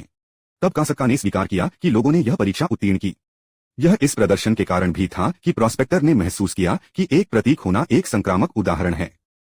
इमारत के बाहर निकलने पर लोग शिशिगुरो और नायकों से मिले जो तोगा के मामले पर चर्चा कर रहे थे, जब उन्होंने कामी के रूप में पुनर्जन्म लिया। प्रोस्पेक्टर ने टोडोरोकी से संपर्क किया और कहा कि उन्हें अपने बेटे पर गर्व है और वह निश्चित रूप से एक नायक बन जाएंगे कि टोडोरोकी को गर्व हो सकता है। इस इशारे के साथ हमें दिखाया गया था कि प्रोस्पेक्टर बदल गया था। अक्टूबर आया, उस दौरान नितई का अंतिम संस्कार हुआ। उनकी एजेंसी अब उनके डिप्टी सेंटीपीड द्वारा चलाई जाएगी। एरी ने भी इस दौरान चेतना को फिर से हासिल किया, लेकिन उसकी भावनात्मक स्थिति स्थिर नहीं थी, इसलिए उसे यात्रा करने के लिए मना किया गया था और उसके सिर पर उसका सींग कम हो गया। छात्रों ने यूआई में आयोजित होने वाले सांस्कृतिक उत्सव चाप के लिए अपना प्रदर्शन तैयार करना शुरू कर दिया है। आइजावा ने भाषण के लिए एक विषय के साथ आने के लिए अपनी कक्षा को एक कार्य दिया। जीरो की संगीत और मुखर प्रतिभा की कई श्रृंखलाओं के परिणामस्वरूप लोगों ने एक संगीत नृत्य संख्या चुनी। अगले दिन डेकू और मिरियो ने आईआरआई का दौरा किया और अपना फल लाया। यह पता चला कि एरी ने खुद लोगों से मिलने के लिए कहा था। जागने के बाद यह उसका पहला अनुरोध था। हालांकि उन्होंने एरी को नितई के बारे में नहीं बताने का फैसला किया और एरी ने भी मिरियो के लिए माफी मांगी और उसकी वजह से अपनी विचित्रता खो दी। लेकिन मिरियो के लिए यह इतना महत्वपूर्ण नहीं है। मुख्य बात यह है कि एआरआई क्रम में है। यह भी पता चला कि एरी मुस्कुरा नहीं सकती थी, इसलिए डेकू ने उसे आश्चर्यचकित करने और उसे त्योहार दिखाने का फैसला किया। उन्होंने डेजला से इसकी मदद करने के लिए कहा। हालांकि शिक्षक को प्रिंसिपल के साथ इसे समन्वित करने की आवश्यकता है। इस बीच पुलिस ने यूट्यूब चैनल को ताज़ा करना शुरू कर दिया, जिस पर खलनायक उदार और कानून ब्रावा अपने डकैतियों के वीडियो पोस्ट करते हैं। मैग्नेनिमस खुद को एक स्थानीय रॉबिन हुड मानता है। वह साधारण डकैती नहीं करता है, लेकिन वह एक्सपायर्ड सामानों के लिए दुकानों को दंडित करता है। हालांकि उनका लक्ष्य कुछ वैश्विक करना है और इतिहास में अपना नाम रिकॉर्ड करना है। मैग्नेनिमस 6 साल से ब्लॉगिंग कर रहा है और लबरावा संपादन कर रहा है। हालांकि नेटवर्क पर स्टेन की हालिया उपस्थिति ने उनके पूरे दर्शकों को छीन लिया है और लीग ऑफ विलेंस लोकप्रियता को अच्छी तरह से प्राप्त कर रहे हैं। अब मैग्नेनिमस सांस्कृतिक महोत्सव में लोकप्रियता हासिल करना चाहता है। इस समय छात्र त्योहार की तैयारी कर रहे हैं और वे चाय भी पी रहे हैं जो लोयारोस ने एक छोटे से रेस्तरां में खरीदा था, जिसे हमें याद रखने की आवश्यकता है। लोग भी अपने क्वर्क्स के रूप में अपने प्रदर्शन में विभिन्न विशेष प्रभावों को जोड़ने की योजना बनाते हैं और वे पहले से ही मंच पर कर्तव्यों को वितरित करने में कामयाब रहे हैं। उसके बाद डेकू ने ऑल माइट्स के साथ मुलाकात की और उसे बताया कि वह पहले से ही 20% सत्ता का उपयोग कर सकता है, लेकिन 100% के लिए वह अभी तक तैयार नहीं था, इसलिए वह स्टंप था। सभी ने सिफारिश की हो सकती है कि वह एक लंबी दूरी के हमले का विकास करें और नायक ने पहले ही सब कुछ के बारे में सोचा था। जब डेकू ने अपने कपड़े बदल दिए तो सभी ने उसे अपनी ताकत का 20% उपयोग करने और किसी भी दिशा में झटका देने के लिए कहा। इस प्रकार डेकू को संपीड़ित हवा के साथ एक झटका मिला। इस बीच मिरियो, एरी और अजामा यूई पहुंचे, क्योंकि निर्देशक ने त्योहार में भाग लेने के लिए एरी के लिए सहमति व्यक्त की थी। ताकि वह घबराएगी, उन्होंने एरी को पहले से लाने और उसे स्कूल से परिचित कराने का फैसला किया, क्योंकि तैयार करने के लिए अभी भी एक पूरा महीना है। इस बीच क्लास विभिन्न नाटकों से बना एक प्रदर्शन तैयार कर रहा है। त्योहार में एक सौंदर्य प्रतियोगिता भी होगी, जहां सुंदर महिलाओं ने पहले ही साइन अप किया है। डीक्यू और मेरियो ने अरी को यूई का दौरा दिया। जब वे किए गए तो वे भोजन कक्ष में गए, जहां वे प्रिंसिपल नेजू और आधी रात से मिले। उनके शब्दों से उन्हें पता चला कि पुलिस अशांत स्थिति के कारण त्योहार के खिलाफ थी, लेकिन निर्देशक उन्हें समझाने में कामयाब रहे। लेकिन गलतफहमी से बचने के लिए गार्ड एक वॉचडॉग नायक के रूप में पोस्ट किए गए थे। एक हफ्ते बीत गए, डीकू को नर्तकियों से निकाल दिया गया और विशेष प्रभाव टीम में स्थानांतरित कर दिया गया।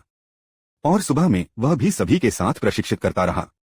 इसके अलावा वह गलती से मई से मिले, जिन्होंने उन्हें नए विशेष दस्ताने बनाने का वादा किया था। सभी ने बताया कि उन्होंने प्रशिक्षण के लिए विभिन्न अनुलग्नकों का भी उपयोग किया, लेकिन वे बहुत भारी थे और इसलिए उन्होंने अपने वास्तविक रूप का उपयोग करना बंद कर दिया। दूसरी ओर डेकू ने ऐसे उपकरणों की तलाश करने का फैसला किया, लेकिन इसके बजाय वह मैग्नेटिनियस के एक वीडियो में आया, जहां उसने चाय की समीक्षा के माध्यम से अपने मामलों के बारे में बात की। इस बीच मैग्नेनिमस और लबरावो स्कूल में जाने के लिए एक योजना बनाते हैं। सबसे पहले वे गलियों के साथ, फिर पार्क के साथ जाएंगे और उसके बाद उदार व्यक्ति को एक छोटे से चाय के कमरे में देखना चाहिए और वहां उसी चाय को पीना चाहिए। उनकी राय में यह चाय उस नौकरी के लिए आदर्श है जो वे करना चाहते हैं। और उसके बाद वे फिर से गलियों के माध्यम से पहाड़ पर पहुंचेंगे और पहले से ही स्कूल पहुंचेंगे। और इसलिए कि हाउंड डॉग उन्हें गंध से नहीं मिलता है, उन्हें कीचड़ से खुद को धब्बा करना होगा। इसके अलावा ला ब्रावा को यूई नेटवर्क में शामिल होना होगा और उनकी रक्षा प्रणाली को अक्षम करना होगा।